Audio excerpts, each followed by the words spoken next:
Bueno, boas tardes a todas e a todas. Imos comenzar este pleno ordinario do mes de setembro. O primeiro punto da orden do día, aprobación se procede da acta da sesión anterior. Non sei se tendes algo que comentar respecto da acta. Pois daquela procedemos á votación. Votos a favor? Unanimidade. Queda aprobado. Pasamos ao segundo punto, solicitude da subvención nominativa a Diputación Provincial para o financiamento da obra denominada Mellora do Viario Público de Lañas ao Pazo. Trátase de ratificar por este pleno o decreto do 26 do 4, así como o proxecto para solicitar a Diputación Provincial da Coruña unha subvención nominativa para continuar co arranxo da carretera que leva de Vilar da Torre a Paramos. Ahora mismo está feito, acabándose o tramo hasta Lañas. Con esta nominativa pretendemos continuar esa fase hasta o Pazo. Despois quedaría o tramo do Pazo hasta Paramos, que, bueno, trataremos de facela pois a través do POS probablemente, intentar adjudicar todo ao mesmo tempo para que a obra se realice toda continua e quede todo feito dunha tirada. Non sei se a secretaria quere puntualizar algo. Quero puntualizar que no ditame da Comisión Informativa que se fixo ao día 20 e que se remitiu, non sei se probamos por varias vías, falta un punto que sería aprobar o proxecto técnico presentado, porque era ratificar o decreto, pero faltaba aprobar o proxecto, que estaba o proxecto aquí presentado, e foi un erro. Pido disculpas. Si queredes comentar algo ao respecto. Non, bueno, era unha cuestión que traía porque aprobamos a solicitud, pero empezar a casa polo tellado, non empezar a casa pola base, que era aprobar o proxecto técnico. Tamén na memoria, é un erro, aí pon que desde Ceilán hasta queda da Diputación, hasta Paramos, queda da Diputación Provincial, non? É hasta Vilar.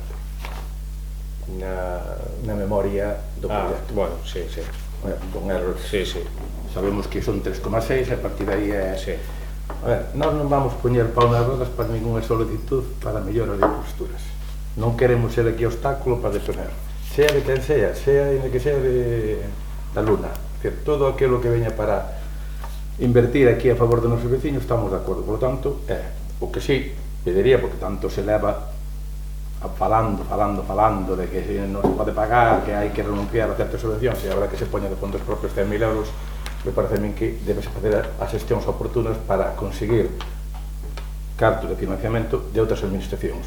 Da Diputación hai unha parte, da Xunta, de outros organismos, a través de órdenes de subvencións que salen e que tamén valen para concurrir. Por tanto, desde aquí sugerimos eso, porque senón, pois parece que todo eso.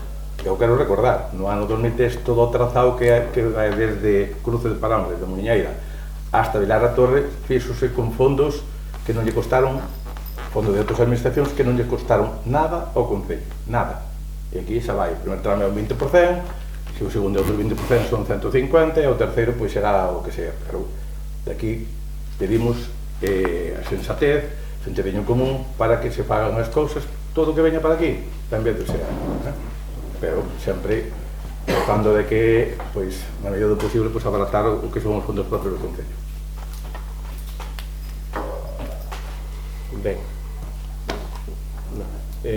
solamente comentarle, si é certo que hai que aportar por parte do Concello, evidentemente, trataremos de tocar outros organismos, pero cando digo usted que se fixo toda continua, cantos anos fai deso?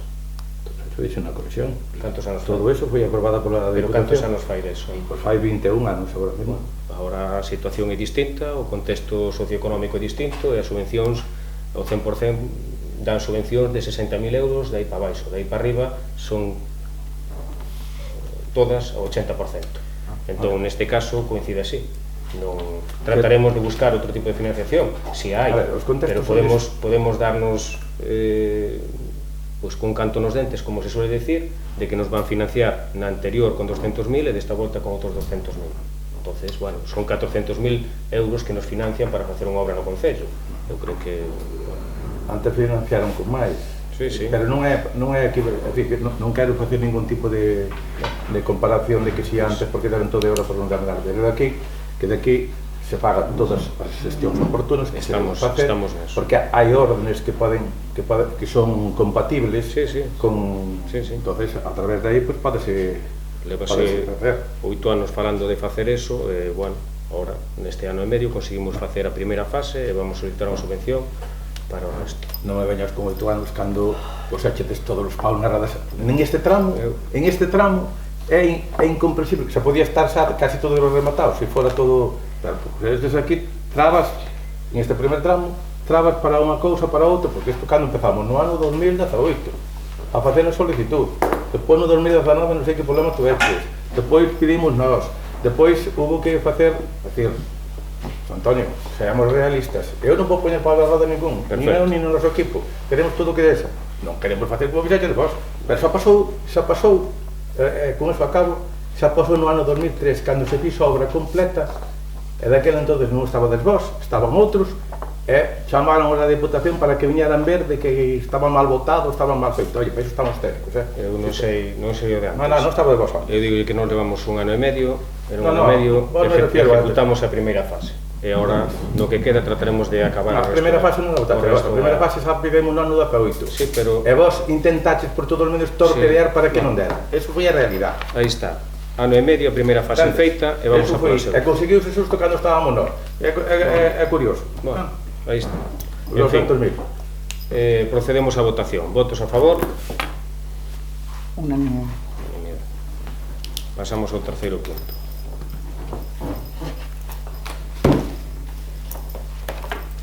Convenio de cesión de terreos para execución do proxecto de mellora do primeiro treito do Camiño de Monelos. Ben, xa todo o mundo creo que sabe, no anterior pleno xa se levou esta obra no pos, xa sabemos todo o que ven de atrás, todos os problemas que hubo, os litixos, esa sentencia que nos obliga a facer ese tramo. Ahora, por fin, chegamos a un acordo con ambas partes para a cesión do terreno necesario para poder urbanizar esa calle. Firmouse un convenio, terémolo que ratificar para esa exposición pública e se non hai ningún tipo de alegación procederás a facer a licitación pertinente para sacar adiante esa obra. Non sei se a secretaria quere puntualizar algo. O procedimento en síntese é eso, sería primeiro negociación, depois poñer exposición no Diario Oficial de Galicia por un prazo de un mes, logo sería aprobación, pero neste caso se iniciamos a aprobación no sector público, se non hai ningún tipo de... esta aprobación xa debería definitiva, porque claro, se por tema de execución de instancias é de execución do plan. Ben, se queredes comentar algo ao respecto. Vale, falar o Camiño de Monelos. Sí, eu creo que é mellor proceder á votación e deixamos. É algo que xa está aí moi... Pero bueno, desde aquí queremos que transcurra ca normalidade máis legal que haxa posible. Hai un convenio firmado por ambas partes. Eu quería que a secretaria, é curioso, empezou con ela, ben ela, ainda lle toca a ela rematar. Pero, que refiro con eso? Que non, que siga todas, ojalá transcurra con toda a normalidade. Pediría que interveñan os técnicos e que sea o diálogo latente para intentar que non se paralice outra vez por calquer cousa pequena. Aí está tamén patrimonio, hai o tema dos muros, hai o tema da distancia e da anchura da calle, por lo tanto eu non quero ser aquí un óbice. Os doutores están na iglesia, os técnicos, e ojalá pois se dé cumplido co objetivo de que, bueno, pois por fin acabar con ese tema que xa, pois, para min pois, é un pouco desagradable no sentido que leva moito tempo.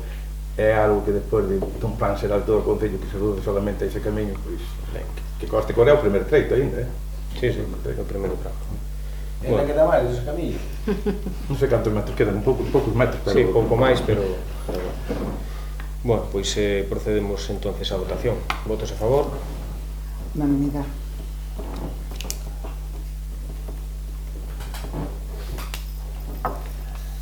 Pasamos ao punto número 4, modificación do Plan Municipal de Voluntariado do Concello da Baña. Ben, aquí detectouse por parte da Concellería de Acción Social no Plan de Voluntariado que fora aprobado no 2022 a necesidade de facer unhas modificacións para poder en algunhas circunstancias abonarlle aos voluntarios algunhas cuantías. Creo que voulle dar o paso a Mónica que o explica un poquinho mellor. Bueno, un pouco a motivación da modificación ou da proposta de modificación deste plan ven dada polo servicio de madrugadores que temos que implementar bueno, tanto en Lañas como no CPI. Evidentemente é un servicio imprescindible, que é necesario. Que pasa? O que nos atopamos é, despois de facer un estudio dende educación, dende a nosa educadora social, que evidentemente é un servicio que hai moi poucas familias que fagan uso del, pero, repetimos, é necesario facelo, porque esas poucas familias se necesitan ter os nenos aí a esas horas, non? Por unha cuestión de conciliación familiar. Entón, había unha empresa que o xestionaba, evidentemente, pero iso implica un coste bastante elevado para o Concello, ronda os 7.000 euros por curso. Entón, baralláronse outras opcións, non? Falouse coa AFA, porque é verdad que as AFAs ou AMPAs sí que teñen subvencións destinadas a eso desde igualdade, pero bueno, a AFA do CPI non o vía factible, a de Lañas, pois, a verdade é que tampouco querían implicarse nese proceso, querían que o xestionara o Concello directamente. Entón sí que nos planteamos a opción de facelo con voluntariado, tanteamos un pouco a comunidade educativa e sí que habería nais que estarían interesadas en leválo adiante. Entón, evidentemente, temos que dar un contexto legal.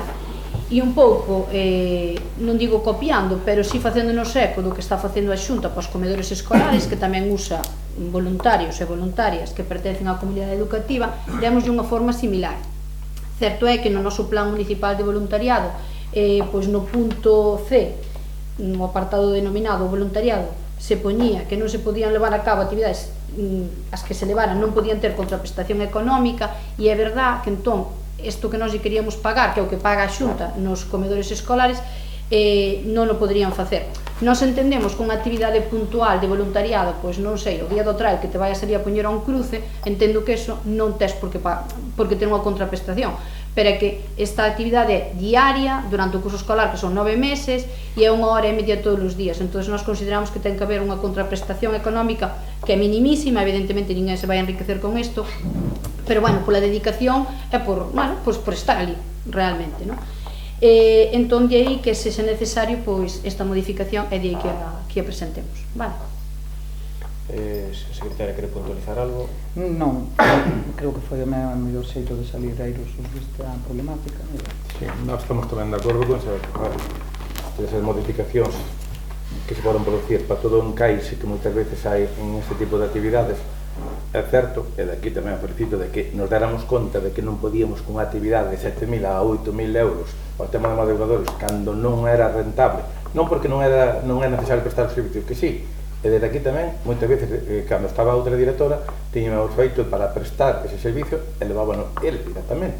E nós, a través de alguna axuda que se daba directamente pois, a SAP ou tamén ao colexo por ter cousas, utilizaban eso. Que sí que nos parecía que nos que era pois, para 6 rapaces ou 7 rapaces, sino que empecen moito ao principio do curso, depois vai aminorando toda esa presencia. Por lo tanto, desde aquí, nos parece pois, que esa modificación, como di Mónica, tamén o fan desde os comedores de la Xunta, e, por tanto, pues, ten un mesmo encaixe legal que permite pues, esa actividade ou ese tempo que perden, pues, que a gratificación pues, sea para eles e non gastar un dinheiro que moitas veces é innecesario. Ben, procedemos a votación. Votos a favor? Unanimidade. Pasamos ao quinto punto, aprobación da conta xeral do exercicio 2023. Bueno, celebrouse a Comisión de Contas o 2 de setembro, publicouse no Boletín Oficial da Provincia o 3 de nove do 24, non habendo ou non constando reclamacións a día de hoxe, pois procedemos a facer a aprobación definitiva das contas, da conta xeral do exercicio 2023. Se a secretaria quere puntualizar algo. Non sei, queredes, dou conta dos ratos máis fundamentales que xa se deron conta na comisión informativa, pero se queredes algún rato salientable, xa o tendes máis ou menos mirado, como vedes eso. Eu creo que está estudiado, vale. Pois simplemente, bueno, o que digo o alcalde foi sometido a exposición a público, foi informado pola comisión informativa de contas e procede a aprobación a revisión ao Consello de Contas nos prazos establecidos no texto fundido da Lei Reguladora das Facendas Locais, porque, caso contrario, o Concello incurriría en responsabilidades aos efectos de solicitar subvencións e demais problemáticas que se deberían de. Sí, é un documento tan necesario que hai que presentar no plazo legal, porque senón incorrías en responsabilidade e ao mesmo tempo perjudican as excesivas concurrencias que hai para presentar a todo tipo de subvencións. Como un documento teño que é un documento farragoso moitas veces que podemos dar e opinar moitas cousas, pero nós temos a mitad do ejercicio que estuvemos nós, outra mitad non, nós vamos ter a este documento e consideramos que como forma parte de quen corresponde, que é a Secretaría de Intervención, pois a abstención correspondiente. Ben, procedemos a votación. Votos a favor? 6. Votos en contra? Abstencións?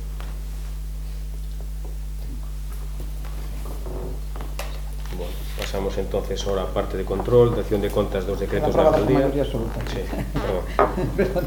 Sí, sí. Sí, quitaba o disco. Pasamos á parte de control. Primeiro punto, da acción de contas dos decretos da alcaldía. Foron remitidos todos. O segundo punto, da acción de conta dos acordos da Xunta de Goberno ata a sesión celebrada o día 8/7 de 2024, que vos facilitaba.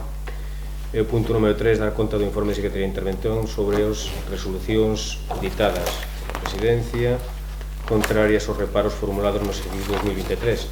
Si que era secretaria. Bueno, o informe é un informe bastante laborioso que tamén atopei dous errores. Solo se equivoca quen traballa, é unha coletilla, pero bueno, hai un error aquí. A secretaria interventora de acumulación é secretaria interventora titular e aquí en vez de por la presidenta e pola presidencia. Bueno, resumidas contas, isto é prácticamente todas as resolucións de levantamento de reparo suspensivo por non seguir as licitacións o disposto na lei de contratos do sector público. Entón, agora a normativa de control interno obriga aos interventores a dar conta ao pleno da corporación de todas esas resolucións de levantamento de reparo, que en síntesis, bueno, xa se deron conta nas anteriores sesións, tanto das actas da Xunta de Goberno como dos decretos, e facendo un pouco un balance de todo o que se está reparando a uns servicios como comedores, roedoras, limpeza, centro médico, viaxes, cousas que xa viñan facéndose con anterioridade, que máis ou menos son servicios de tracto sucesivo, pero que todavía non foron obxecto de licitación, e que deben ser obxecto de licitación segundo as prescripcións da lei de contratos de sector público. Moi ben, pois pasamos ao cuarto punto, que son as mocións. Hai unha moción que presentan conjuntamente o Grupo Municipal do BNG e do PSDG-PSOE relativa á suba do canon que os concellos abonan a Sogama pola xestión dos seus residuos. A ver, os grupos municipais de BNG, PSDG, PSOE do Concello da Baña, ao beiro do disposto na legislación vixente, presentan para o seu debate e votación no pleno do Concello da Baña a seguinte proposición en relación á suba do canon que os concellos abonan a Sogama pola xestión dos seus residuos. Os motivos. O anuncio da Xunta de Galicia do incremento do canon de Sogama para 2025, logo da suba xa aprobada en xullo de 2024, suponía un incremento acumulado de máis do 60%. O canon tipo pasaría dos 68 euros tonelada da primeira metade de 2024, cunha bonificación recollida do 15% para máis de 100 concellos que pagaban 56 euros, aos 108 euros en 2025. Un auténtico sablazo e un atraco que merece unha resposta contundente por parte dos concellos. No outono de 2022, a Xunta incluiu no borrador de orzamentos para 2023 a supresión da bonificación do 10% do canon para aqueles concellos que implementasen a recollida separada dos biorresiduos e repercutisen a bonificación nos recibos que paga a veciñanza. Logo dun rexeitamento xeneralizado en vésperas das municipais, o presidente Rueda anunciou no Parlamento o incremento da bonificación até o 15% nos concellos con recollida separada de biorresiduos e quinto colector, o colector marrón, medida que se comezou a aplicar no ano 2023.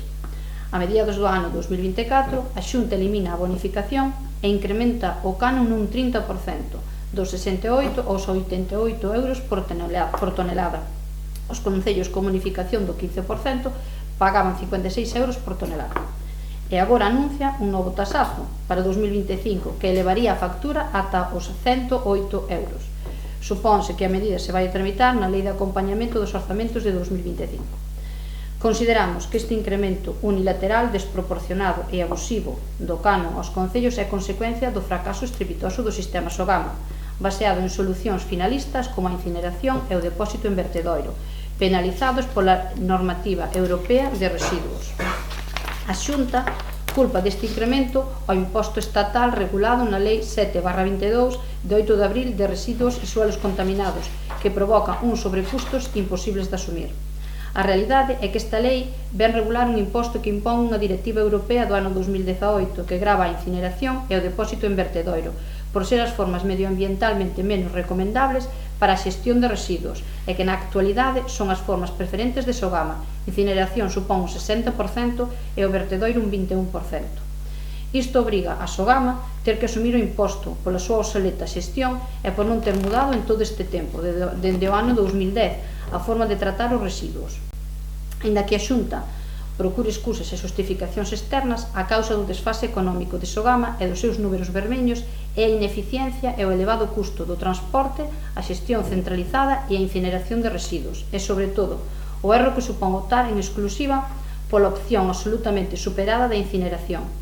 O modelo de Sogama é obsoleto, centralizado e antiecolóxico, como demostra o feito de que Galiza se sitúe á cola en reciclaxe, lonxe ainda dos criterios que marca Europa, pois a porcentaxe de reciclaxe en Sogama no 2020, repito, foi do 21%, cando a Unión Europea marcaba case o 50%. Somos a segunda peor comunidade do Estado en cifras de reciclaxe, xa que o propio plan da Xunta prorrogado até 2022 establecía a necesidade de tratar mediante compostaxe 245.000 toneladas, cando a cifra oficial de 2022 apunta a que só se chegou ás 3.000. En lugar de abrir un debate sobre a cuestión dos residuos e introducir cambios no sistema de xestión para adaptalo ás exixencias da Directiva Marco de Residuos, a Xunta opta por facerlle pagar aos concellos o fracaso dun sistema centralizado, obsoleto, moi costoso e antiecolóxico. A Xunta opta pola solución fácil dun novo sablazo aos concellos, seguindo coa súa especialidade de buscar culpables en lugar de poñer solucións. O novo tasazo anunciado para o 2025, que, repito, supón un incremento total de máis do 60% de media en poucos meses, o incremento, evidentemente, será maior para os máis de 100 concellos que pagaban o cano bonificado de 56 euros por tonelada. Para evitar esas perniciosas consecuencias para o concello, propoñemos ao resto da corporación a adopción do seguinte acordo. 1. Rexeitar os tasazos de Sogama, que a Xunta de Galicia pretende aprobar e manter o canon establecido aos concellos galegos adscritos á xestión de residuos en Sogama de 66 euros por cada tonelada de residuos domésticos xestionada, máis o incremento correspondente ao imposto sobre o valor engadido. 2. Manter a anterior bonificación do 15% deste canon unitario cos mesmos requisitos, resultando así un canon bonificado de 56,10 euros por cada tonelada de residuos domésticos xestionada, máis o incremento correspondente ao imposto sobre o valor engadido. Solicitar a creación dunha comisión de traballo entre Sogama, as Consellerías de Medio Ambiente e Facenda e a FEGAM para determinar as condicións do canon para o ano 2025, antes da aprobación do proxecto de orzamentos da Comunidade Autónoma Parexeana, e debater sobre o cambio de modelo de xestión de residuos en Galiza, incluindo o debate sobre a fórmula que permita a cada concello, con independencia da súa dimensión, acceder á reducción do canon e valorando para a aplicación desa reducción o compromiso de cada concello na aplicación da compostaxe individual ou comunitaria, ou financiando modelos de xestión alternativos nos que se debe primar o tratamento de proximidade dos bioresiduos con sistemas de compostaxe domiciliaria e comunitaria. E 4. Ampliar as plantas de bioresiduos existentes como estaba previsto no Plan de Xestión de Residuos Urbanos de Galicia 2010-2022 para favorecer a xestión de proximidade. Ben, se queredes comentar algo ao respecto. Nós temos outra moción que vai no mesmo estilo, porque pasa que vai totalmente... Aquí estamos entrando nun tema cal é o mellor sistema que hai que proceder. Iso xa é un tema que... Aquí hai 3 modelos ahora mesmo que hai en Galicia. Hai o de Nostián, que está en Coruña e alrededores, está o da Mancoñaz aquí de Serra do Barbanza, moito máis caro os dous por o Sogama, está Sogama que son 195 concellos. Se agora entramos en esa dinámica de cal é o entrar no debate, eu aí non entro, porque senón Cataluña, País Vasco, Andalucía, todo eso, todos eses sistemas que teñen medioambientales son o mesmo de incineración que en Galicia, o mesmo, se non dime un distinto en España que sea o de Sogama, que me digan o cal é o sistema. Pero entrar nun debate que me parece a mí que non é Nós estamos de acordo que non queremos que se suba a nadie, pero que hai un tema que hai que poñer os puntos sobre as is. O imposto posto polo goberno central co tema da incineración é o que leva a este tema. E depois hai unha cousa, que é a normativa europea. Aquí volvemos cas mascarillas, que non se podían eliminar o IVA das mascarillas que eliminaban todos os países e España non o eliminaba. Pois aquí hai 18 países europeos que teñen unha moratoria e non están aplicando iso. Por tanto, apliquemos esa moratoria e pagamos tamén unha cousa, retiremos o imposto de incineración e a partir dese momento retira o GAMA, ten que retirar tamén a subida. Por tanto, é moi fácil, está claro, se se retira o imposto, o GAMA retira o imposto, a suba. E eu tamén hai unha particular que aquí non introducide cosas aquí, se anunciou o presidente hai 2 semanas por lo menos que da suba, se hai que non retira un imposto o goberno, porque o goberno últimamente nada máis que quere recaudar a pan recaudatorio, o 60% desa suba é sufragada pola Xunta, está anunciado e vai ser contemplado para que vayan nos presupuestos e vai ser ingresado directamente aos concellos. Por tanto, non estamos de acordo con esa moción, con esa explicación, porque aí é un debate máis ben cal é o modelo de incineración. Non quero entrar en eso, ese é outro tema. Aquí está o da suba de Gama. Non queremos que suba, pero tamén non queremos que o imposto tamén que paga por parte do goberno central. Se o goberno central non paga ese imposto e mantén a bonificación que nos explicamos depois na nosa da eliminación por orden estatal de toda esa retribución á inversión da planta termoeléctrica, pois iso tamén favorece tamén ese precio para os concellos. Por tanto, desde aí é o que debemos, incluso vos, debedes a través desta moción, pues mandar ao Estado de que retire o imposto. Me parece a mí que os impostos para os contribuyentes e para os veciños eu creo que iso non é o máis normal. Entonces, retirando eso, me parece a mí que avanzase bastante e mantendríase igual. Pero bueno, no debate que hai aquí, me parece a mí que se entra nun debate que eu quero... Non que me digades a min cal é dos tres que hai ahora mismo aquí en Galicia, cal é por cal propondríades vos? Bueno, nos, para entrar un pouco no tema, sin ánimo de desde aquí, creo que temos pouca capacidade de solucionar este tema, pero sí podemos solicitar que o solucione. Entonces, nos aquí no punto terceiro xa falamos non de nos decir cal é o mellor sistema, sino de crear unha comisión de traballo e que se faga eso, non o vamos decidir nos aquí, está claro. No punto número 2 solicitamos que se manteña esa bonificación do 15% e no punto número 1 solicitamos que Sogama retire esa subida. Quen ten que proceder a retirar esa subida é a Xunta de Galicia. Sogama é unha empresa onde o 51% do capital é da Xunta de Galicia, por tanto, se a Xunta de Galicia, neste caso o señor Rueda, o Partido Popular, decide que o 60% xa o vai a reembolsar el, pois o resto, o 40%, que asuma tamén a mesma empresa, que é a Xunta de Galicia, porque ten o 51% da empresa, polo tanto, é a Xunta de Galicia a que decide se vai poñer este imposto ou se non vai poñer. Creo que aquí o Goberno Central, sí, habrá unhas directrices, habrá que terá que solucionar entre a Xunta de Galicia e o Goberno Central para buscar unha posición, pero quen vai poñer este imposto, é o que está claro que este imposto vai repercutir directamente no recibo do lixo dos veciños o ano que ven, esta subida, porque en que poda casa concellos que asuman con fondos propios esa subida para non pasar aos traballadores, o Concello da Baña, na situación económica que herdou, non ten capacidade de asumir esa subida. Por lo tanto, esta subida, este 40% restante que falta, vai ir directamente ao recibo dos veciños. Entonces, bueno, creo que tampouco non é unha cousa para discutir aquí a un nivel profundo, porque como ti ben dís, non é competencia ao final nosa, pero eu entendo que, bueno, deberían de trasladarlle a Xunta de Galicia, neste caso gobernada polo Partido Popular, polo señor Roda, que ao final este 40% que din que vamos a ter que afrontar ao final vai repercutir directamente no recibo do lixo dos veciños. Entonces, bueno, entramos en eso, depois leemos a nosa e cada un creo que vai a aportar a súa, pero eu digo unha cousa clara e temos que empezar a decir si a orden estatal crea un novo imposto para o tema do vertido da incineración, eso afecta non solamente a Galicia, a Galicia, toda España. É un novo imposto estatal, José Antonio e Mónica, que iso temos que dar conta. Ese novo imposto repercute directa e indirectamente nos veciños. Aquí trátase de que non se suba, claro, que estuveron aguantando que as bonificacións, pero se hai un novo imposto, isto é como o tema de que cando hai o imposto de sucesión, dos heredeiros, se poñen un imposto, é un imposto, non hai bonificación, pois aquí suprimen as bonificacións, suprimen todo eso e crean un novo imposto. E ese novo imposto leva consigo a conseguinte de 68 a 108, os 42 euros de suba. Se o 60% a Xunta da axuda, pois queda menos, claro que sí, pero tamén, se retiran un novo imposto, eu creo que seríamos todos beneficiados. E desde aquí, a FEGAN, dous e traslado cando fui da orden que saliu este do Estado.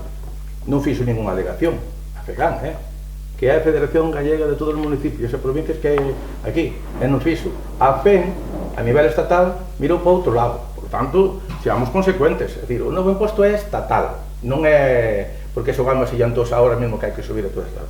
Por tanto, seamos consecuentes.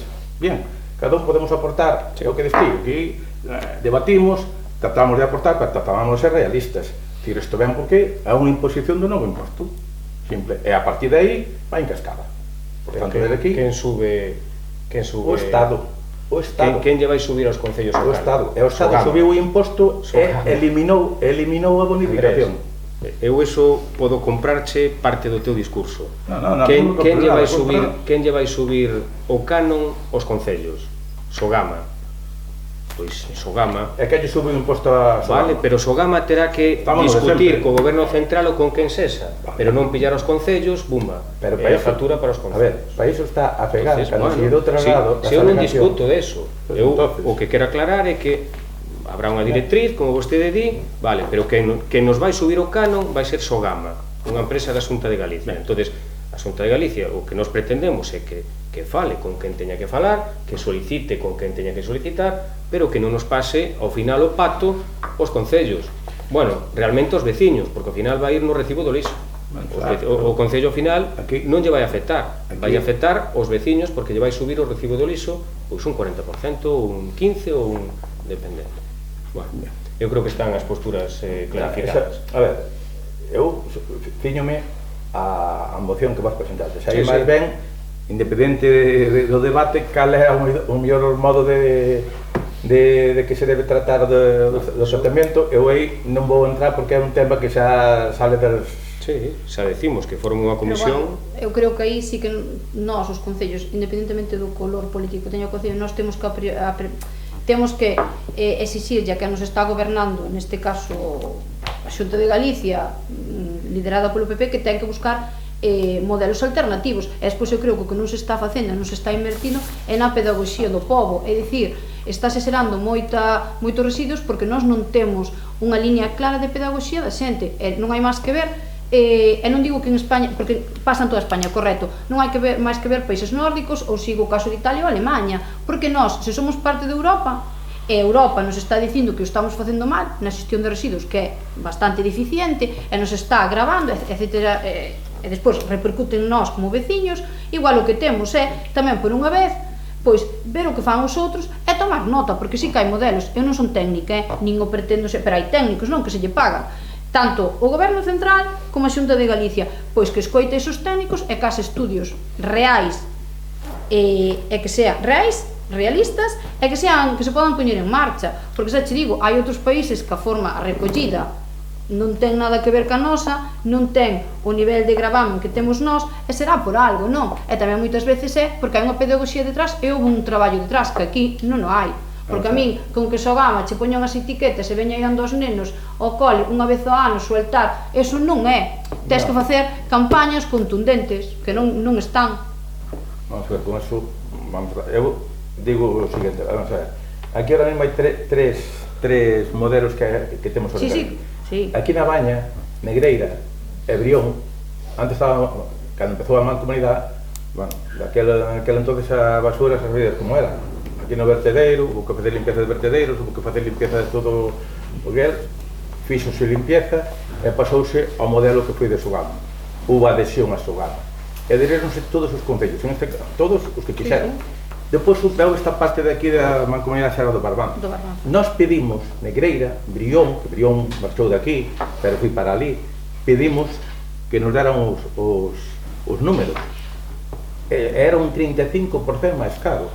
Claro, queda máis cerca, quedanos máis cerca, pero era o 35% máis caro que aquel entonces. E o presidente era José Luis, o de Brión. Teño que dicilo.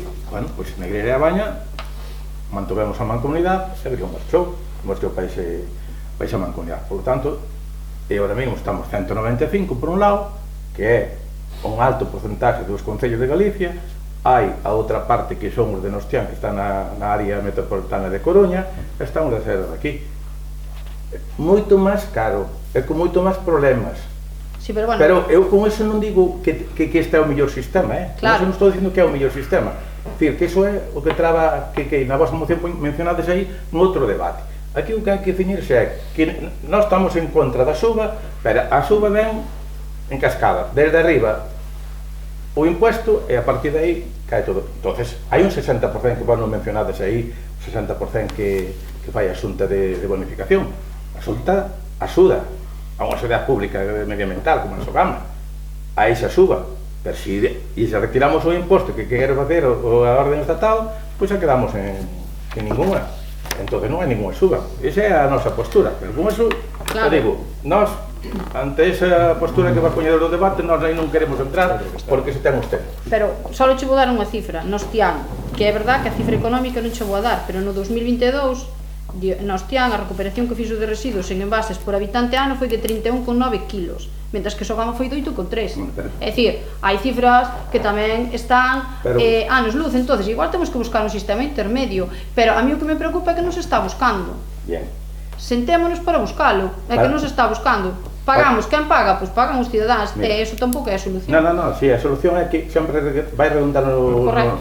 Vou dar un dato que depois iba a decir que sabes ahora mismo, ao día de hoxe, que é no ano 2003, canto se está pagando a tonelada en Nostián? 119 euros tonelada. Sabes canto están pagando na Mancomunidade de Barbanza? 150 euros tonelada.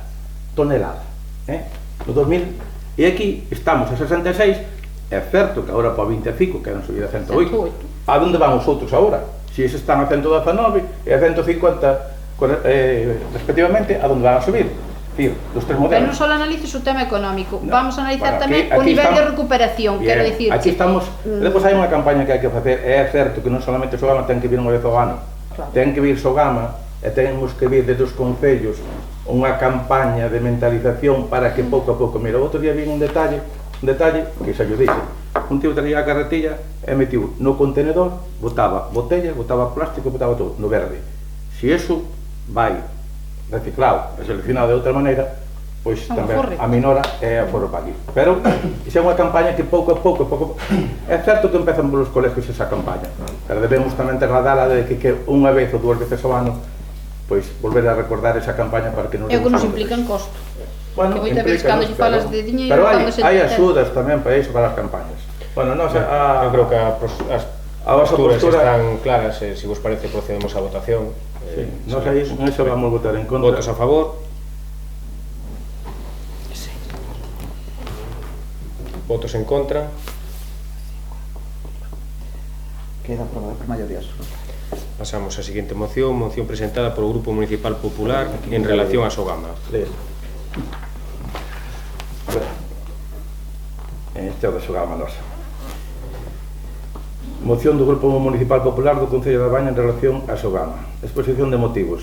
A mediados deste ano, a Sociedade Galega de Medio Ambiente, Sogama, procedeu a actualizar o Canon 2000 de 2024 tras as medidas aplicadas polo Estado en marzo ca Lei 7/2022 de 8 de abril de residuos e solos contaminados por unha economía circular, como por exemplo os impostos ao vertido e á incineración. Uns tributos que representaron o pasado ano unha cuantía de 9,1 millóns de euros que a empresa pública suportou cos seus propios recursos, apoiando aos concellos para non gravar as arcas municipais. Ademais, a través dunha orde ministerial publicada a mediados de 2023, o Goberno Central suprimiu a retribución ao investimento da planta termoeléctrica de Sogama comprometida ata o ano 2026, momento no que finalizaría a súa vida útil e disminuiu a retribución e a explotación da planta de conservación, ademais de recuperar o imposto eléctrico do 7%. Durante o período de exposición da Lei Estatal de Residuos 2022, a Xunta de Galicia presentou alegacións á implantación dos novos impostos, ao tempo que pediu a FEGAN que secundara, facendo estes oídos sordos á solicitud trasladada polo Goberno Autonómico. Se ben o Estado e o propio Partido Socialista escúdanse no argumento de que a aplicación dos impostos ao vertido e a incineración obedece á transposición dunha directiva europea, o certo é que na actualidade a práctica de totalidade dos países europeos non instalaron estes tributos. De cara a 2025 procedeuse ao anuncio de que Sogama prevé establecer unha nova actualización do canon, dada a intención do Estado de dar continuidade a estas medidas, e isto supón que dunha medida de 66 euros tonelada que os concellos abonan este ano gracias á aportación da Xunta a través dun fondo de cooperación local adicional de 12 euros por tonelada, do contrario serían 78 euros tonelada, o canon do próximo exercicio ascendería a 108 euros tonelada. Por todo isto, o Grupo Municipal do PP Municipal presenta as seguintes propostas de acordo. Primeiro, exixir ao Goberno Central que dea marcha atrás e suprima todos os impostos que gravan a actividade do tratamento de residuos. Segundo, exixir ao Goberno Central que recupere a retribución ao investimento da planta termoeléctrica de Sogama ao que tiña dereito hasta o final da súa vida útil 2026. E terceiro, unha vez que o Goberno Central atende esta petición, exixir a Sogama que se comprometa a non aplicar a suba prevista para o 2025. Bueno, é redundar un poquinho no que eu antes comentei. Aquí, pero vai xa trasladado na... Si suprimen o imposto, eu creo que, ademais, suprimiron tamén a bonificación que tiñan a planta termoeléctrica de Sogama, que tiñan hasta 2026, é dicir, xa non deixa nin acabar nin a vida útil que tiñan. Por tanto, todo eso deriva no incremento que depois que lle pasa, que sube Sogama, que fai subir Sogama. Por tanto, eu creo que está claro que se o Goberno Central atende a petición de retirar a suba prevista para 2025, eu creo que os concellos pois non ten por que proceder a incrementar o canon, senón de outra maneira. Aquí non estaba posto, porque depois eso foi a título posterior, pero está incluído de que hai o anuncio por parte do Goberno Autonómico da Xunta de que van, a diferencia da suba, do 60% vai ser sufragado pola Xunta de Galicia. Bueno, creo que no anterior debate máis ou menos se falaron todo isto. Creo que por a nosa parte quedou demostrado de que a subida a fai Sogama, unha empresa da Xunta de Galicia. A subida vai repercutir directamente nos veciños, por lo tanto, bueno, eu creo que o resto de buscar excusas. Non, excusas non, pues Antonio, o Estado del quen é? Como di Pedro Sánchez, está fermido, non? Non sei se é seu. Non, porque sabía, Fiscalía é mía, lo outro é mío e o Estado é seu. Hombre, por favor, é que di o imposto, non é sacar, é que diste Sogama é da Xunta. A esta moción. Non, é que non é sacar. Sogama, o 51% é da Xunta de Galicia. Quen vai subir o imposto vai a ser Sogama. Sogama vai subir dos veciños o recibo do liso. En vez de acabar a intervención, acabo, senón... Eu entendo que vai subilo por culpa de que ven un imposto novo do Goberno Central. O ano pasado xa estaba, e non nos subiu. Este ano noso que pedimos é que siga sin subilo. Terá que negociar co Goberno Central que eses cartos que teóricamente teñen de subida que ellos inyecten de alguma maneira. Non é unha cousa que vayamos negociar nos aquí. A noso que nos repercute realmente e o que lle vai repercutir aos veciños e que a que nos fai a subida é a empresa, é Sogama, que é a que nos cobra polo canon da basura. Quen nos sube a basura? Sogama. De quen é Sogama? Da Xunta de Galicia. Entonces, eu que busque a forma de que non teña esa subida pareceme correcto. Ahora, o que non pode ser é que digamos, pois é de culpa de outros, non. Quen nos vai subir o recibo do liso? Sogama, a empresa.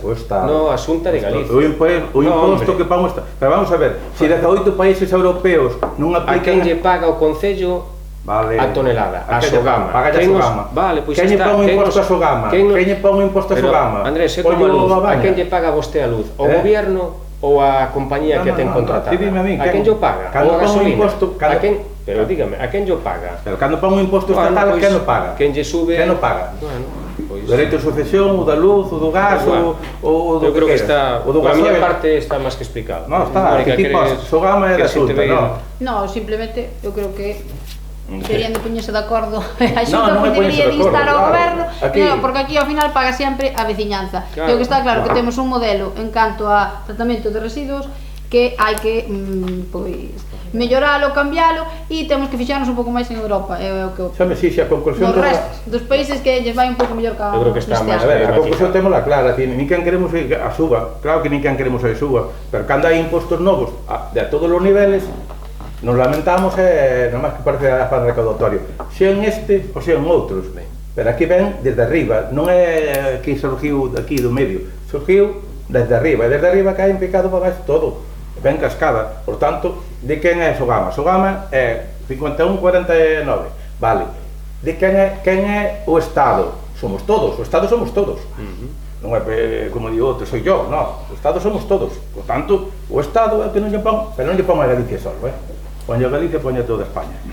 Ben, procedemos á votación. Votos a favor, 5 a favor, votos en contra. 6 en contra. Non resulta aprobada. Pasamos ao seguinte punto, a seguinte moción presentada polo Grupo Municipal Popular sobre a situación política de Venezuela.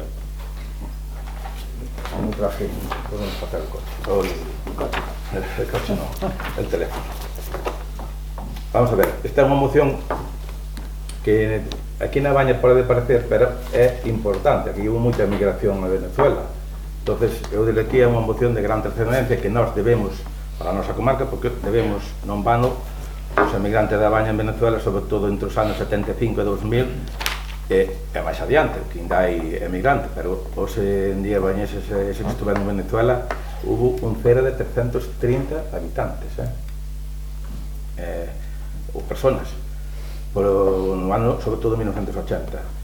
Eu creo que é importante traer aquí esta moción, debemos sensibilizarnos un pouquiño pois, ca situación política de Venezuela, porque todos somos personas, pero ao mesmo tempo todos nos damos conta de que cando a migración, sobre todo esta xente que estuvo na migración en Venezuela, pois agora mesmo estaba pasando unha situación, eu poñemos un exemplo, leo aí un exemplo claro, xente que estuvo traballando máis de 25 anos en Venezuela e están agora aplicando aquí o que é o pago por Venezuela, traducido de bolívares aquí, algún cobra 0,87 céntimos o mes. Eso é a realidade, con documentos. Pero nos parece que todo isto que está pasando en Venezuela parece que queda moi lejos, pero ao mesmo tempo aquí na nosa zona pues, debemos sensibilizarnos un poquinho. Vamos a ver, esta é unha moción que presenta pola situación política de Venezuela, na exposición de motivos. Venezuela sufre unha profunda crise política, económica e social que se agravou tras as últimas semanas polas accións do régimen de Nicolás Maduro, en particular polo fraude das eleccións presidenciais do 28 de xullo, ignorando os resultados electorais favorables á oposición. A tiranía socialista dese país non tivo vontade de garantir a celebración dunhas eleccións libres e transparentes, segundo concluyen todos os observadores e organismos internacionais, e perpetra agora unha fraude sobre os seus resultados que priva a oposición da súa victoria nas urnas e do reconocemento a Edmundo González como o legítimo presidente electo. Desde a falta de transparencia das eleccións hasta a posterior intensificación da represión violenta contra a disidencia, incluída a sistemática violación dos dereitos humanos, o régimen de Maduro está a aferrarse ao poder a conta da vontade do povo venezolano. Isto, entre outras moitas razóns, evidencian a total falta de legitimidade democrática dun réxime que sigue sin reconocer a súa derrota e sin favorecer o inicio dunha transición cara á democracia e dun plan de reconocemento e respeto aos resultados electorais. Ante esta realidade, sigue resultando incomprensible a morneza do goberno de Sánchez coa ditadura de Maduro e das formacións políticas como o Bloque, que ten afirmado a súa confianza no sistema electoral venezolano, contradicindo todos os informes de organizacións internacionais independentes, tales como o Centro Carter e, máis recentemente, o panel de expertos electorais da ONU, que acusan o goberno de Maduro da falta de transparencia e manipulación electoral. Tamén siguen sin entender o silencio atronador do Executivo de España diante desta situación e que deixa o noso país ao marxen de todas as iniciativas de denuncia promovidas pola comunidade internacional pola emerxencia democrática en Venezuela. É por iso polo que resulta ausente o Executivo de España acorde sumarse mediante accións executivas inequívocas aos esforzos internacionais para exigir democracia, transparencia e respeto ao resultado das urnas en Venezuela. Vais ainda cando somos máis de 30.000 os galegos e galegas que residen actualmente en Venezuela, compre lembrar que millóns de venezolanos tiveron que abandonar o seu país en busca de protección internacional, convertindo a Venezuela na segunda nación con máis desplazados forzosos do mundo. despois de Siria. España e Galicia foron territorios de acollida destes exiliados venezolanos que atoparon no noso país un espacio de liberdade, solidariedade e oportunidades. Aquí residen actualmente centenares de asilados políticos venezolanos que foron e siguen sendo obxecto dunha permanente persecución por parte do régimen político que preside Nicolás Maduro, incluindo a imposibilidade de participar nas eleccións. É de esperar que un sistema judicial sin ningún tipo de imparcialidade, máis ben ao do servicio do poder, avala as injusticias do régimen liderado por Nicolás Maduro, como no seu momento foi cómplice da supresión e negación dos dereitos de participación pública dos dirigentes da oposición e agora da súa legítima vitória electoral. Por todo isto, o Grupo Municipal do PP do Concello da Baña presenta a seguinte moción: solicitarlle ao Goberno de España liderar diante da Unión Europea o reconocimiento do presidente electo legítimo de Venezuela, Edmundo González, ao que se produce unha transición pacífica do país cara a unha democracia plena.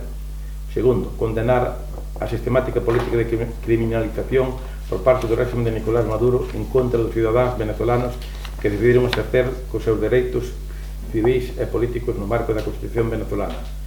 Terceiro, exixir ao régimen de Nicolás Maduro o cesamento inmediato de represión a líderes de partidos opositores, activistas de dereitos humanos, sindicalistas, xornalistas, testemunhas electorais e demais cidadáns en exercicio dos seus dereitos civis e políticos e a violación dos dereitos humanos destas persoas. Cuarto, facilitar a tramitación por parte das administracións públicas das solicitudes de protección internacional feitas por cidadáns venezolanos que posen da opresión política e da exclusión económica e social en Venezuela, así como dos trámites que lles permiten integrarse a España para os benditos cidadáns. Quinto, solicitar a Unión Europea o mantenimento das sancións impostas ao régimen de Nicolás Maduro mentre non existan garantías fidedignas e comprobables dunha transición do país cara a unha democracia plena.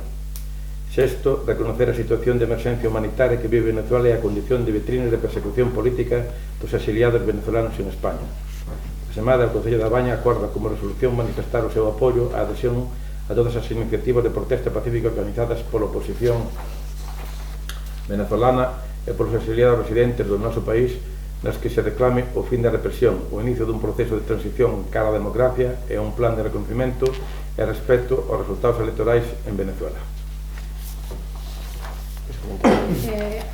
A ver, polo que nos toca a mención, é que coincido contigo en que efectivamente tanto na zona da Baña, Santa Comba e demás houve unha tradición migratoria a países latinoamericanos, entre eles Venezuela. Creo que non só nos temos que ceñir na situación de Venezuela, senón temos a situación de outros países da América do Sur que están en condicións que efectivamente, bueno, serían máis que analizables. Pero eu creo que na vosa moción realmente é un ataque ao que non facemos, pois, por alusións, BNG, ou que non fai o goberno central, pero realmente estamos cuestionando unhas eleccións que o Tribunal Supremo de Xustiza dese país ratificou o resultado, que entendo que hai uns organismos internos como temos en España ou temos noutra serie de países para determinar se esas eleccións foron axeitadas ou non, e creo que vos olvidades, sinceramente, nesta moción de toda unha serie de casuística tanto interna como externa que influye ese país, é dicir, a ese país e todo ese entorno baixo o influxo de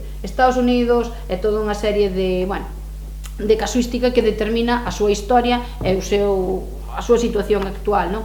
Entonces, bueno, nós non imos aprobar esta moción, porque realmente consideramos que é un ataque ao goberno central, un ataque ao BNG que poñedes na nosa boca unha serie de palabras, mostrar o apoio, evidentemente, a xente de Venezuela, que é verdad que non todo o mundo o pasa ben, pero Venezuela, Brasil, Argentina e toda unha serie de países onde a situación económica, como ben dís, ás veces é moi complexa, non?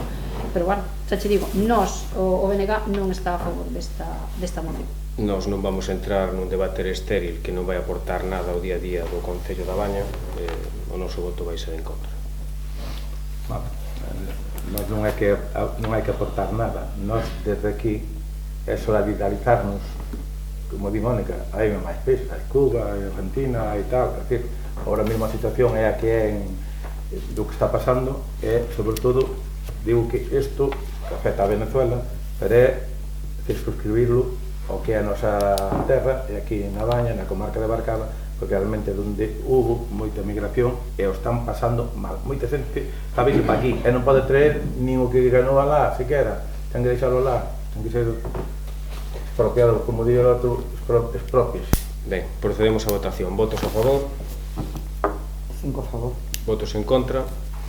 6 en contra. Non resulta aprobada. Ben, antes de pasar ao quinto punto de robos e preguntas, vamos a someter unha ausencia por un orden do punto, implementar un orden a maiores un punto no orden do día a maiores.